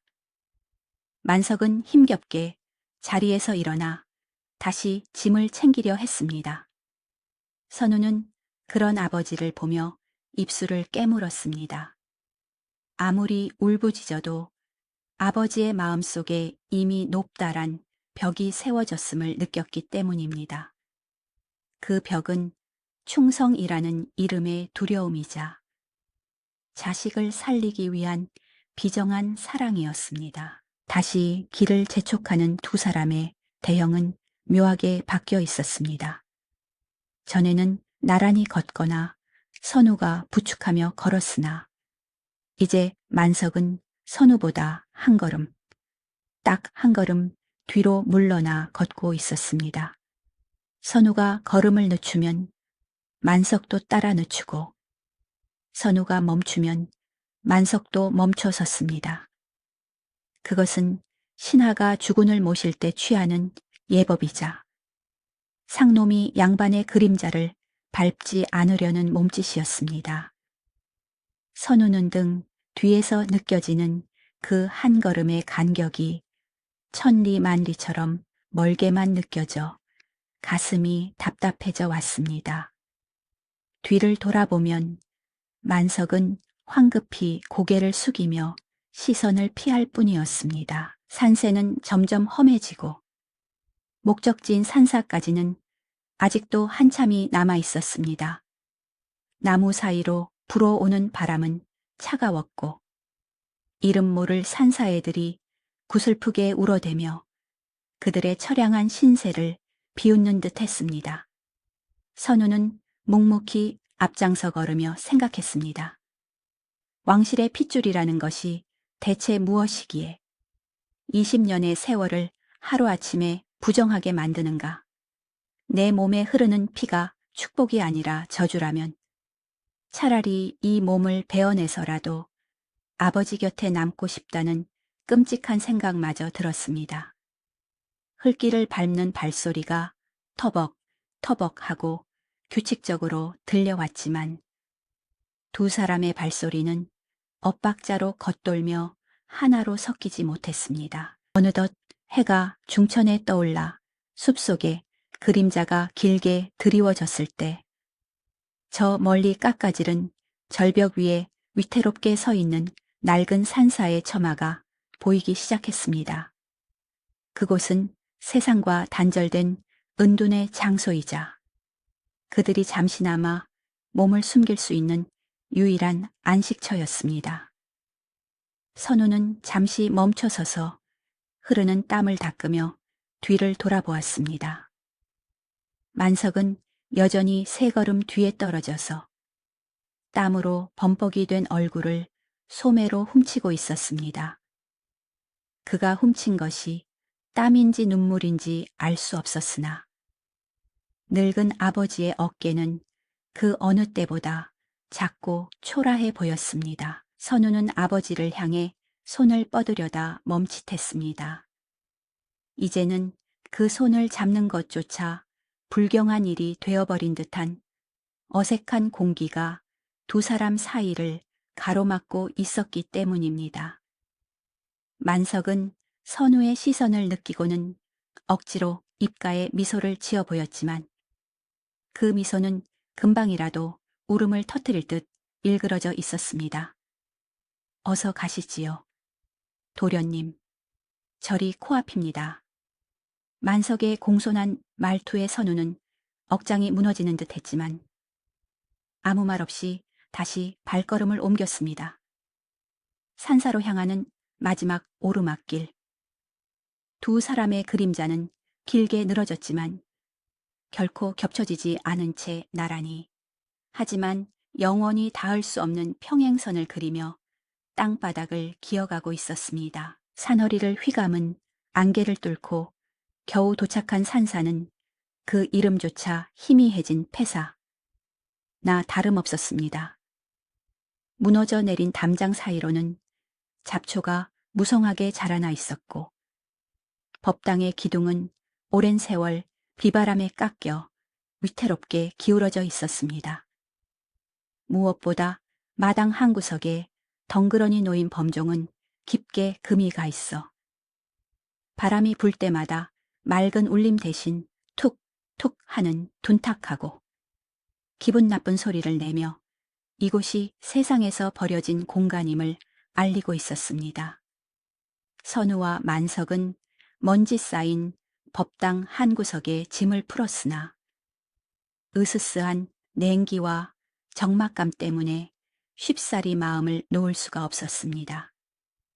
부처님의 상조차 금박이 벗겨져 흉한 몰골을 하고 있었으니 이곳에서 자비를 구한다는 것이 어불성설처럼 느껴졌습니다. 선우는 짐을 정리하다 말고 밖으로 나와 깨진 범종 앞에 섰습니다. 금이 간 틈새로 손가락을 넣어보니 거칠고 차가운 쇠의 감촉이 전해져 왔는데 마치 자신의 뒤틀린 운명을 만지는 듯하여 가슴 한구석이 서늘해졌습니다. 만석은 여전히 법당 안에서 나오지 않고 선우의 눈치를 보며 구석에 웅크리고 앉아 있었는데 그 모습이 마치 죄를 짓고 숨어있는 도망자 같아 선우의 마음을 더욱 아프게 했습니다. 그때였습니다. 산 아래쪽 숲에서 수십 마리의 새들이 일제히 날아오르며 요란한 소리를 냈고 곧이어 묵직한 말발굽 소리가 땅을 울리며 다가오기 시작했습니다. 선우와 만석이 서로를 쳐다보며 공포에 질린 표정을 짓기도 전에 굳게 닫힌 절의 일주문 너머로 며칠 전 보았던 그 낯선 노인과 무장한 사내들이 들이닥쳤습니다. 생각보다 걸음이 빠르시더군요. 하마태우면 놓칠 뻔했습니다. 노인은 말에서 내려가세 묻은 먼지를 털어내며 여유롭게 말했습니다. 그의 뒤에는 칼을 찬 호위무사들이 병풍처럼 둘러서 있었는데 그들의 살기 어린 눈빛은 이곳이 더 이상 안전한 피난처가 아님을 말해주고 있었습니다. 만석은 사색이 되어 법당 밖으로 뛰쳐나와 노인 앞에 납작 엎드렸습니다. 나으리, 살려주십시오. 제발 우리 선우, 아니 도련님만은 해치지 말아 주십시오. 만석의 절규에 노인은 싸늘한 미소를 지으며 만석을 발로 걷어차는 신용을 했습니다. 해치다니어 귀하신 분을 모시러 온 것입니다. 다만 불필요한 짐은 여기서 버리고 가야겠지요. 선우는 넘어진 아버지를 부축해 일으키며 노인을 노려보았습니다. 불필요한 짐이라니. 그게 무슨 말씀이시오? 선우의 목소리에는 서슬 퍼런 분노가 서려 있었으나 노인은 눈 하나 깜짝하지 않고 침착하게 대답했습니다. 저하, 이제 현실을 직시하셔야 합니다. 조정의 반대파 놈들이 이미 저하의 존재를 눈치채고 자객을 보냈습니다. 놈들이 도착하기 전에 서둘러 도성으로 가셔야 목숨을 부지하고 훗날을 도모할 수 있습니다. 노인은 잠시 말을 멈추고 만석을 경멸 어린 시선으로 훑어보았습니다. 허나 왕이 되실 분에게 천한 장사치 압이라니요. 이는 왕실의 수치이자 저하의 앞길에 걸림돌이 될 뿐입니다. 과거의 흔적은 이곳에서 깨끗이 지우고 가셔야 합니다. 그 말의 뜻을 알아차린 선우의 온몸에 소름이 돋았습니다. 지운다는 말은 곧 죽음을 의미했습니다. 자신이 왕손으로 인정받고 살아가기 위해서는 지난 20년간 자신을 키워준 양아버지가 죽어야만 한다는 끔찍한 거래 조건이었습니다. 선우는 믿을 수 없다는 듯 뒷걸음질 쳤습니다. 내 아버지를 죽이고 그 피 위에 왕좌를 세우란 말이오. 그런 끔찍한 자리가 왕이라면 나는 죽어도 하지 않겠소. 선우의 외침에 노인은 혀를 차며 한심하다는 듯 고개를 저었습니다. 대의를 위해서는 소를 희생하는 것이 마땅한 법. 저 늙은이 하나 때문에 조선의 사직을 포기하시겠다는 겁니까? 놈들의 칼날이 턱 밑까지 와 있습니다. 선택하십시오. 만석은 그제야 상황을 파악한 듯 멍하니 선우를 올려다보았습니다. 자신의 존재가 아들의 앞길을 막는 걸림돌이며 자신이 죽어야 아들이 살 수 있다는 사실을 깨달은 늙은 아비의 눈동자가 심하게 흔들렸습니다. 만석은 떨리는 손으로 선우의 옷자락을 잡으려다 슬그머니 놓고는 노인을 향해 기어가며 머리를 조아렸습니다. 나으리 말씀이 100번 지당하십니다. 저는 아무 쓸모없는 늙은이일 뿐입니다. 저를 죽이시고 도련님을 데려가 주십시오. 제발 부탁드립니다. 만석의 목소리는 공포에 질려 있었지만 자식을 살리겠다는 일념 하나로 필사적으로 목청을 높였습니다. 그 비참하고도 위대한 부정, 푸칭 앞에서 선우는 억장이 무너져 내리는 고통을 느꼈습니다. 아버지 제발 그만하세요. 선우가 울부짖으며 아버지를 끌어안았지만 노인은 냉혹하게 호위무사들에게 눈짓을 보냈습니다. 무사들이 칼자루에 손을 올리며 서서히 포위망을 좁혀오자 산사의 공기는 팽팽하게 당겨진 활시위처럼 긴장감으로 가득 찼습니다. 그때 산 아래쪽에서 또 다른 무리의 함성 소리와 칼 부딪히는 소리가 들려왔습니다. 반대파의 자객들이 당도한 것이었습니다. 노인의 표정이 일순간 굳어졌습니다. 시간이 없습니다, 저하. 결단을 내리십시오. 이 늙은이와 함께 이곳에서 개죽음을 당하시겠습니까? 아니면 저와 함께 가서 천하를 호령하시겠습니까? 선우는 주위를 둘러보았습니다. 무너져가는 담장, 깨져서 소리조차 잃어버린 범종, 그리고 자신의 발목을 잡고 어서 가라며 등 떠미는 아버지. 이 모든 것이 지옥도처럼 느껴졌습니다. 왕이라는 자리는 만백성의 어버이라 하였으나 정작 자신을 길러준 단 한 명의 어버이조차 지키지 못하는 자리라면 그것이 다 무슨 소용이란 말인가. 선우는 깨진 범종 옆에 서서 절벽 아래를 내려다 보았습니다. 까마득한 낭떠러지 밑으로 검푸른 계곡물이 소용돌이치며 흐르고 있었는데 마치 입을 벌리고 기다리는 저승의 입구 같았습니다. 선우는 문득 깨달았습니다. 자신이 선택할 수 있는 길은 노인이 제시한 두 가지 길 중에는 없다는 것을. 따라가면 아버지가 죽고 남으면 둘 다 죽는다. 그렇다면 제3의 길은 없는가. 선우의 손이 품속에 숨겨둔 깨진 옥파이를 향해 다가갔습니다. 그 차가운 돌덩이가 모든 비극의 시작이었으니 결자해지 지혜제 제치라 했던가.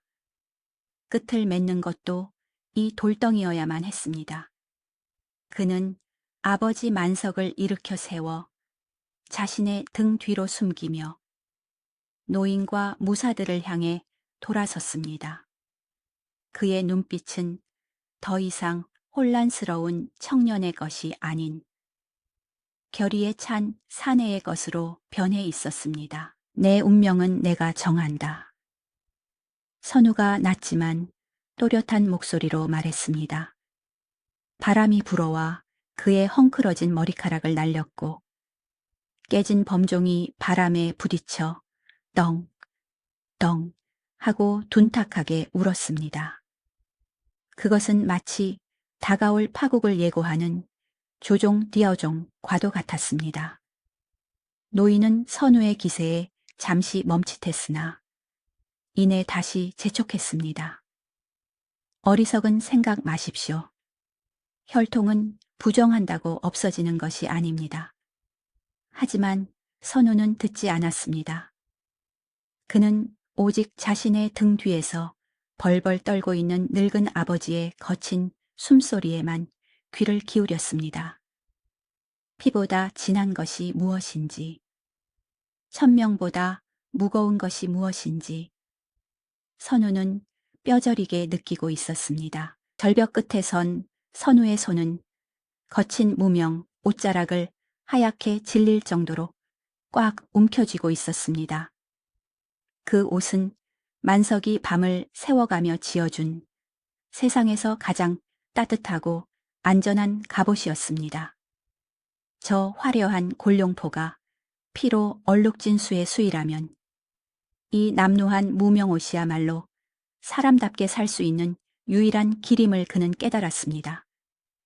아래에서는 자객들이 절의 입구를 부수고 들어오는 소리가 들렸고 노인은 다급하게 선우의 팔을 잡아 끌려 했습니다. 모든 것이 끝으로 치닫는 절체절명의 순간 선우는 깊은 숨을 들이마시며 자신의 운명을 건 마지막 도박을 준비하고 있었습니다. 순식간에 낡은 일주문이 굉음과 함께 부서져 내리고 검은 복면을 한 자객들이 법당 앞마당으로 들이닥쳤습니다. 그들의 칼날은 서산으로 넘어가는 붉은 노을빛을 받아 섬뜩하게 번뜩였고 공기 중에는 순식간에 피비린내가 진동하기 시작했습니다. 선우를 호위하던 노인의 무사들이 칼을 뽑아 맞섰으나 수적으로 열세였기에 비명소리와 쇠붙이가 부딪히는 소음이 뒤엉켜 아수라장이 되었습니다. 다급해진 노인은 선우의 멱살을 잡다시피 하여 절벽 끝으로 몰았으며 고래고래 소리를 질렀습니다. 어서 옥패를 꺼내십시오. 저 무지한 놈들에게 저하가 누구인지, 감히 누구 앞을 막아서는 것인지 증명해 보이시란 말입니다. 왕실의 위엄으로 호령하면 놈들도 주춤할 것입니다. 선우는 떨리는 손으로 품속에서 옥패를 꺼내 들었습니다. 영롱한 비치색 옥에 새겨진 용의 문양은 이 혼란스러운 살육의 현장에서도 고고하게 빛나고 있었습니다. 자객들의 시선이 일제히 그 옥파에 꽂혔고 잠시 공격이 멈춘 사이 탐욕과 사리가 뒤섞인 침묵이 흘렀습니다. 노인은 광기 어린 눈으로 외쳤습니다. 그것입니다. 그것이 저하의 목숨이자 이 나라의 미래입니다. 어서 명령을 내리십시오. 하지만 선우의 시선은 옥패가 아닌 바닥에 엎드려 공포에 질린 채 자신을 올려다보는 늙은 아버지 만석에게 향해 있었습니다. 만석은 입술을 달싹이며 살아야 한다. 너는 살아야 한다. 라는 말만 주문처럼 외우고 있었습니다. 선우는 깨달았습니다. 이 옥파에가 존재하는 한 자신은 영원히 권력의 사냥감이 될 것이며 아버지는 그 사냥터의 미끼가 되어 비참하게 죽어갈 것임을 말입니다. 왕이 된다는 것은 만인의 위에 서는 것이라 했으나 내 사람 하나 지키지 못하는 왕이 무슨 소용이며 아비의 시신을 밟고 올라선 옥좌가 어찌 편안할 수 있겠습니까? 선우의 눈빛이 차갑게 가라앉았습니다. 그는 옥패를 쥔 손을 높이 치켜들었습니다. 모두가 그가 호령을 내릴 것이라 생각하여 숨을 죽인 그 순간 선우는 망설임 없이 절벽 옆 거대한 바위를 향해 옥패를 온 힘을 다해 내던졌습니다. 챙그랑 날카로운 파열음이 산사를 뒤흔들었습니다. 천하를 호령할 왕의 증표이자 수많은 사람들의 목숨을 앗아갈 뻔했던 용의 옥파에는 딱딱한 바위에 부딪혀 산산조각이 났습니다. 고운 옥가루가 되어버린 파편들은 바람에 날려 허공으로 흩어졌고 일부는 바닥의 흙먼지 속에 파묻혀 돌인지 옥인지 분간할 수 없게 되었습니다. 노인은 믿을 수 없다는 표정으로 입을 딱 벌린 채 굳어버렸고 자객들조차 그 예상치 못한 행동에 당황하여 웅성거렸습니다. 세상에서 유일한 혈통의 증거가 눈앞에서 가루가 되어 사라진 것입니다. 끝났다. 선우가 낮게 읊조렸습니다. 그는 멍하니 서 있는 노인과 자객들을 향해 돌아보지도 않은 채 천천히 만석의 앞으로 걸어갔습니다. 그리고는 흙투성이가 된 바닥에 무릎을 꿇었습니다. 쿵 하고 무릎이 땅에 닿는 소리가 비명보다 더 크게 울렸습니다. 선우는 양손을 바닥에 짚고 이마가 땅에 닿을 때까지 깊이 숙여 늙고 초라한 아버지에게 큰 절을 올렸습니다. 그것은 임금이 신에게 하는 것이 아니요 자식이 부모에게 올리는 세상에서 가장 존귀하고 무거운 예의였습니다. 아버지. 선우가 고개를 들지 않은 채 불렀습니다. 그의 목소리는 물기를 머금고 떨리고 있었습니다. 저는 이 나라의 왕손이 아닙니다. 용의 핏줄도 세자의 아들도 아닙니다. 저는 그저 눈보라 치던 밤 저를 거두어 주신 장사치 만석의 아들 김선우입니다. 제 아버지는 저기 높은 궁궐에 계신 분이 아니라 지금 제 눈앞에서 떨고 계신 당신뿐입니다. 선우의 말 한마디 한마디는 깨진 옥패보다 더 단단하게 사람들의 가슴에 박혔습니다. 만석은 짐승 같은 울음소리를 토해내며 선우를 끌어안았습니다. 아이고, 이 미련한 놈아, 이 못난 놈아, 천하를 버리고 겨우 이 늙은이를 택했느냐. 노인은 망견자실하여 그 광경을 지켜보다가 허탈한 웃음을 터뜨렸습니다. 허허, 미쳤구나. 모두가 미쳤어. 1000명을 제 손으로 지시겨 버리다니. 증거가 사라진 이상 선우를 데려가 왕으로 추대할 명분은 사라졌습니다. 영모의 씨앗이라 하여 죽이러 온 자객들 또한 스스로 왕이 되기를 포기하고 평민의 삶을 택하며 엎드린 사내를 베어버릴 명분을 잃었습니다. 옥파에는 가루가 되었고 왕손의 기계는 흙바닥에 엎드린 효심으로 변했습니다. 노인은 힘없이 칼을 거두며 뒤로 물러섰습니다. 가자. 여기에는 우리가 찾던 왕이 없다. 그저 미친 장사치 부자만 있을 뿐이다. 노인과 무사들. 그리고 자객들까지 썰물처럼 빠져나간 산새는 다시 정막만이 감돌았습니다. 하지만 그 정막은 이전의 공포와는 다른 비장하고도 슬픈 고요함이었습니다. 해는 완전히 저물어 어둠이 내려앉았지만 법당 앞마당에는 서로를 부둥켜 안고 오열하는 두 사람의 그림자만이 길게 남아 있었습니다. 선우는 아버지를 아는 팔에 힘을 주며 다짐하고 또 다짐했습니다. 비단옷 대신 무명옷을 입고 옥좌 대신 흙바닥에 앉더라도 오늘 자신의 선택을 평생 후회하지 않겠노라고 바위 틈새에 박힌 옥파의 조각 하나가 달빛을 받아 반짝였지만 선우는 거들떠보지도 않았습니다. 이미 그것은 그에게 길거에 굴러다니는 돌멩이보다 못한 것이었습니다. 그는 아버지의 눈물을 투박한 손으로 닦아주며 세상에서 가장 환하고 슬픈 미소를 지어 보였습니다. 바람이 불어와 바닥의 흙먼지를 일으켜 깨진 옥가루를 덮어버렸고 그렇게 왕조의 비밀은 영원히 산사의 흙 속에 묻혀버렸습니다.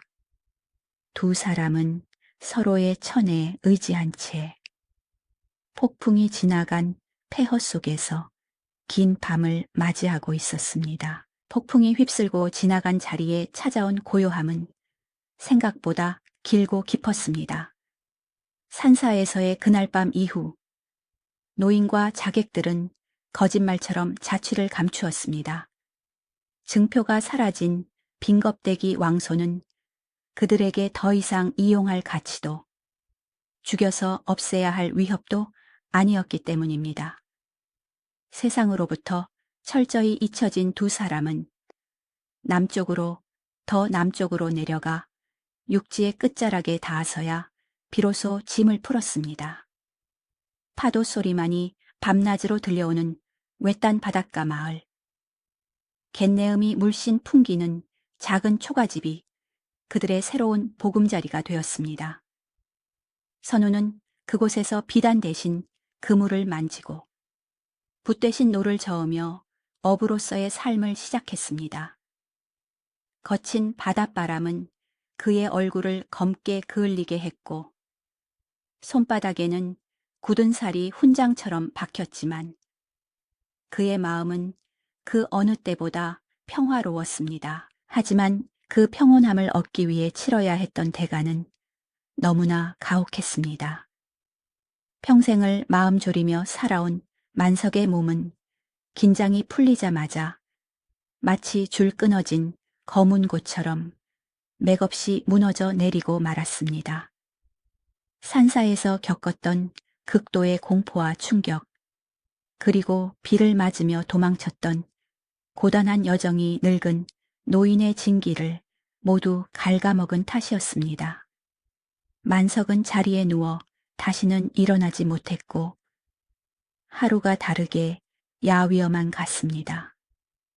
선우가 정성껏 미음을 쑤어 올리고 약초를 캐다 다려 먹였으나 꺼져가는 생명의 불씨를 되살리기에는 역부족이었습니다. 만석은 퀭한 눈으로 천장을 바라보며 가쁜 숨을 몰아쉬면서도 일 나갔던 선우가 돌아오는 인기척만 들리면 힘겹게 고개를 돌려 웃어 보이려 애를 썼습니다. 아버지, 오늘은 바다색이 참 곱습니다. 기운 차리시면 저랑 배 타고 나가서 고기 잡는 구경도 하셔야지요. 선우는 아버지의 앙상한 손을 주무르며 애써 밝은 목소리로 말했지만 만석은 힘없이 고개만 저을 뿐이었습니다. 만석은 알고 있었습니다. 자신에게 남은 시간이 얼마 없다는 것을, 그리고 자신이 떠나야 비로소 선우가 과거의 그림자에서 완전히 벗어나 홀로 설 수 있다는 것을 말입니다. 그는 밤마다 기침을 하면서도 선우가 깰까봐 이불을 뒤집어쓰고 소리를 삼켰습니다. 자신 때문에 왕좌를 버린 아들, 그 바보 같은 선택에 대한 미안함과 고마움이 뒤섞여 만석의 가슴은 시커멓게 타들어갔습니다. 어느 날 저녁, 유난히 붉은 노을이 바다를 핏빛으로 물들이던 때였습니다. 만석이 가쁜 숨을 몰아쉬며 선우를 가까이 불렀습니다. 그의 눈동자는 이미 초점을 잃어가고 있었으나 선우를 바라보는 시선만은 마지막 촛불처럼 따뜻하게 타오르고 있었습니다. 선우야, 내 아들 선우야. 만석의 목소리는 쇳소리가 섞여 나오기 힘들 정도였으나 선우는 귀를 가까이 대고 한마디도 놓치지 않으려 했습니다. 미안하다.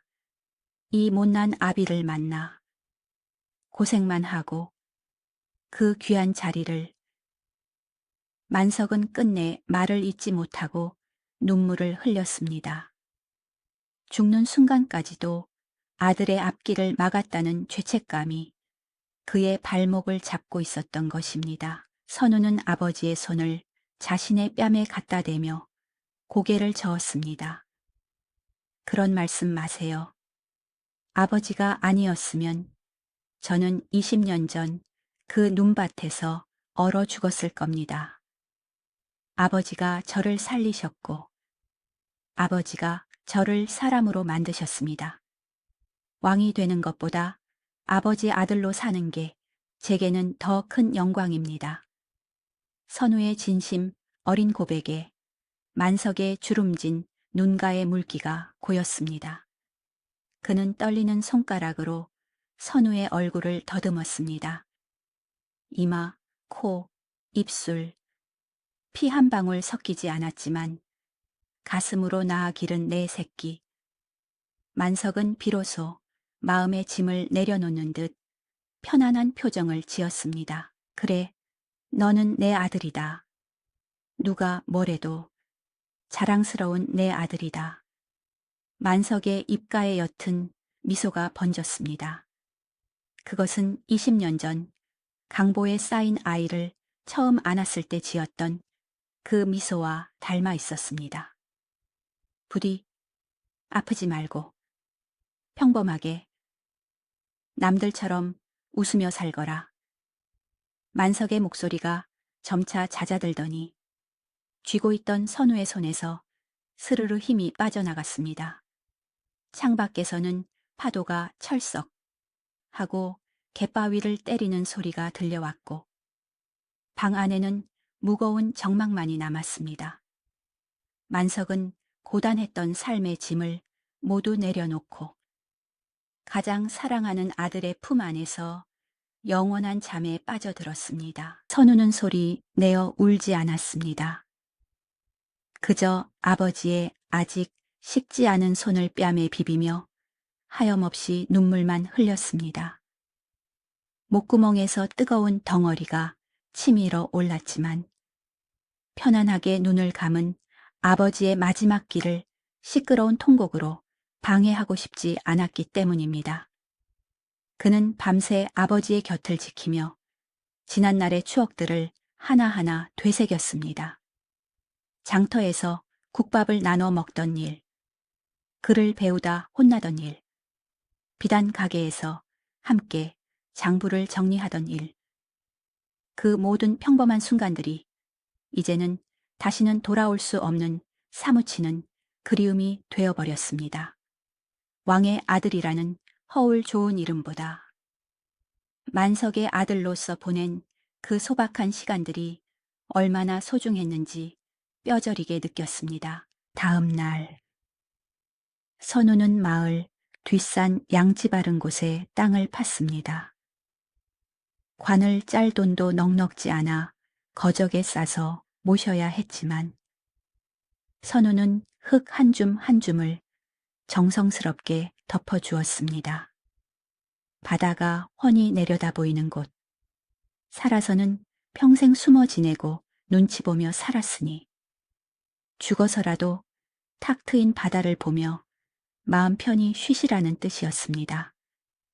무덤은 봉분도 없이 초라했지만 그 앞에 무릎 꿇고 앉은 상주의 뒷모습은 그 어떤 왕릉의 성물보다 묵직하고 경건했습니다. 선우는 아버지의 무덤 앞에 소주 한 잔을 올리고 오랫동안 절을 올렸습니다. 아버지, 이제는 무거운 비밀도 두려운 운명도 다 잊으시고 편히 쉬십시오. 저도 다 잊겠습니다. 용의 핏줄이니 왕손이니 하는 것들 아버지와 함께 이곳에 다 묻겠습니다. 선우는 흙이 묻은 손으로 눈물을 훔치며 일어섰습니다. 바닷바람이 불어와 그의 하얀 상복 자락을 거세게 흔들었습니다. 이제 그는 세상 천지에 혈혈단신, 의지할 곳 하나 없는 고아가 되었습니다.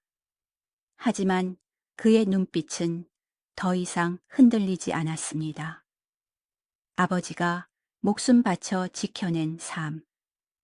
아버지가 그토록 바라던 평범한 삶을 살아내는 것이야말로 남겨진 자의 도리임을 알았기 때문입니다. 선우는 무덤을 뒤로하고 산을 내려왔습니다. 멀리 수평선 위로 갈매기 한 마리가 외롭게 날고 있었고 파도는 끊임없이 밀려왔다 밀려가며 해안가에 발자국을 지우고 있었습니다. 20년 전 눈 속에 묻혔던 옥파의 비밀도 한때 세상을 뒤흔들 뻔했던 왕조의 비극도 이제는 저 망망대해 속으로 영원히 가라앉았습니다. 오직 늙은 상인을 아버지라 불렀던 한 사내의 슬픈 효심만이 전설처럼 그 바닷가 마을에 남겨지게 되었습니다. 선우는 집으로 돌아가 낡은 그물을 손질하기 시작했습니다. 그의 등 뒤로 길게 드리워진 그림자 속에는 더 이상 왕의 환영이 보이지 않았습니다. 그저 묵묵히 하루를 살아가는 촌부의 든든한 어깨만이 있을 뿐이었습니다. 흐르는 물을 막을 수 없듯 세월의 흐름 또한 그 누구도 거스를 수 없는 법입니다. 아버지를 바닷가 언덕에 묻고 돌아선 청년 선우의 머리에도 어느덧 하얗게 서리가 내려앉았습니다. 강산이 몇 번이나 변했을 긴 시간이 흘렀지만 바닷가 마을의 파도 소리는 예나 지금이나 변함없이 철썩이며 마을 사람들의 삶을 다독이고 있었습니다. 그 평화로운 마을 어귀에는 작고 허름한 포목점 하나가 자리 잡고 있었는데 그곳의 주인은 마을 아이들에게 비단 할아버지라 불리는 늙은 선우였습니다.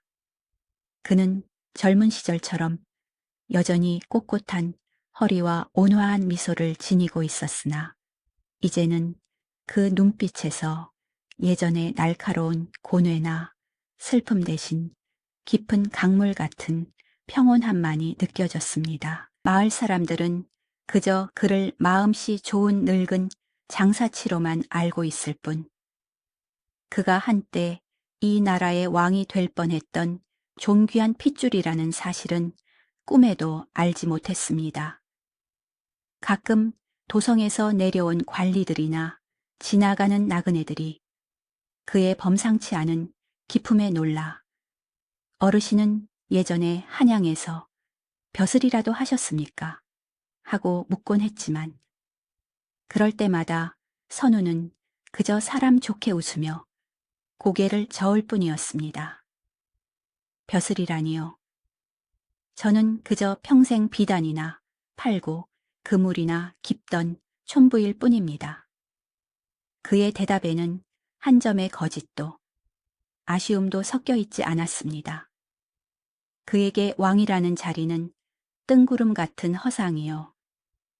촌부로서의 삶이야말로 아버지가 목숨으로 지켜준 진짜 인생이었기 때문입니다. 어느 맑은 가을날 오후 선우는 가게 앞 평상에 앉아 손주들이 마당에서 뛰노는 모습을 흐뭇하게 바라보고 있었습니다. 코홀리게의 손주 녀석 하나가 흙투성이가 된 채 달려와 선우의 무릎에 매달렸습니다. 할아버지, 훈장님이 그러시는데 한양에는 임금님이 사신대요. 임금님은 황금으로 된 집에서 살고 매일 고기 반찬만 먹는다는데 정말이에요. 아이의 천진난만한 질문에 선우는 잠시 먼 산을 바라보았습니다. 황금으로 된 집, 산의 진미가 가득한 수라상.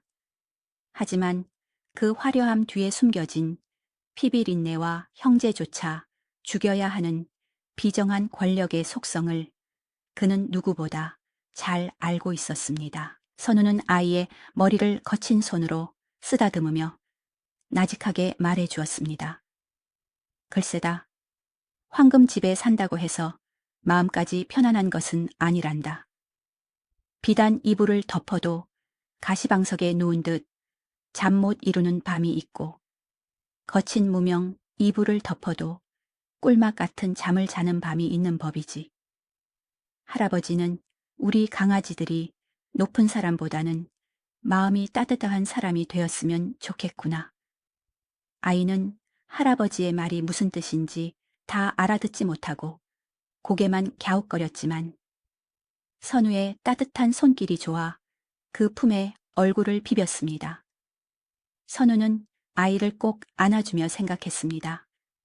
만약 그때 내가 옥패를 깨뜨리지 않고 왕이 되었다면 지금 이 따스한 천을 느낄 수 있었을까? 아마도 의심과 두려움 속에 갇혀 외로운 괴물이 되어 있었을지도 모를 일이었습니다. 가끔 인편을 통해 한양의 소식이 들려올 때가 있었습니다. 왕위가 바뀌고 영모가 일어나고 공신들이 숙청을 당했다는 흉흉한 소문들이 바람결에 실려왔습니다. 마을 사람들은 그런 이야기를 안주 삼아 떠들며 혀를 찼지만 선우는 그저 묵묵히 듣기만 할 뿐이었습니다.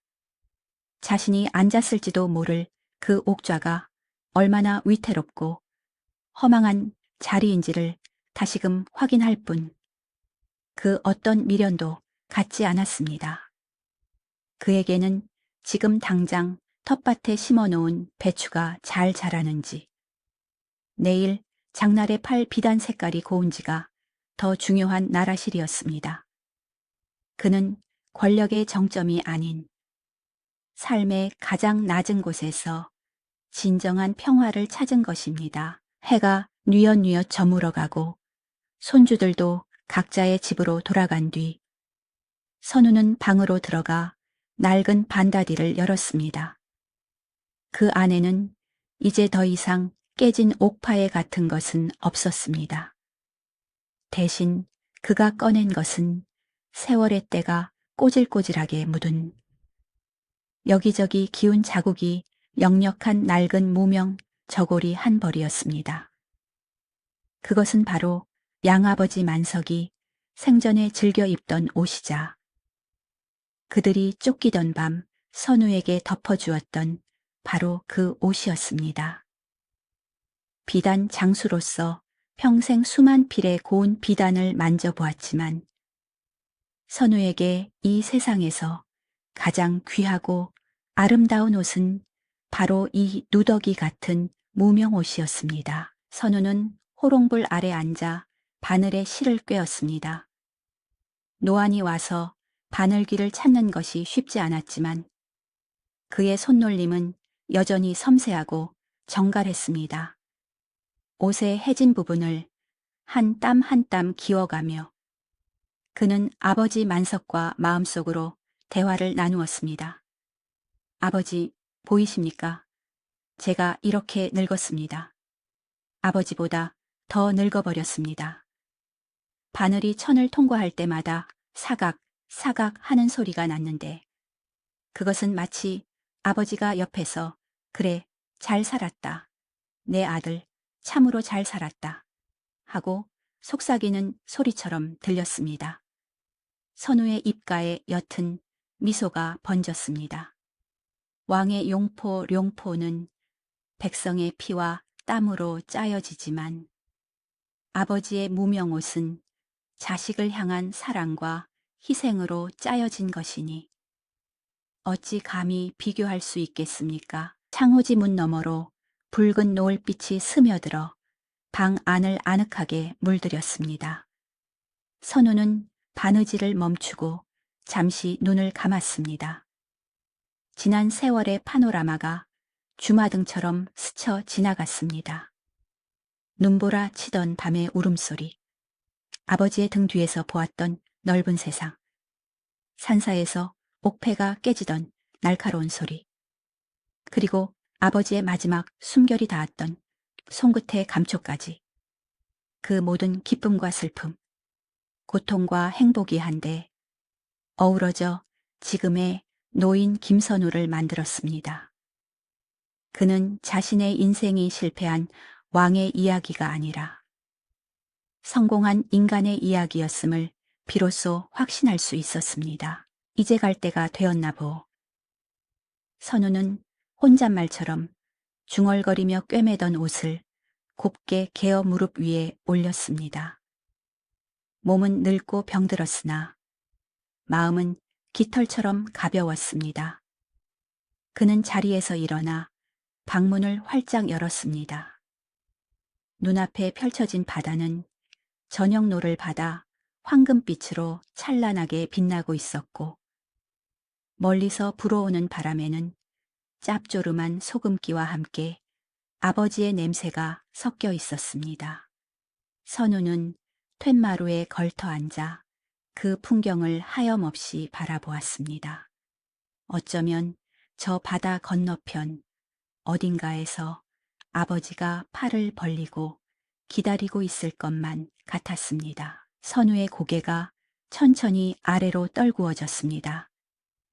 그의 손에는 아버지가 남긴 낡은 옷이 소중하게 들려 있었고, 얼굴에는 세상 모든 번뇌를 내려놓은 부처와 같은 온화한 미소가 걸려 있었습니다. 붉은 태양이 수평선 너머로 완전히 자취를 감추고 어둠이 마을을 덮어올 때까지 노인은 미동도 하지 않고 그 자리에 앉아 있었습니다.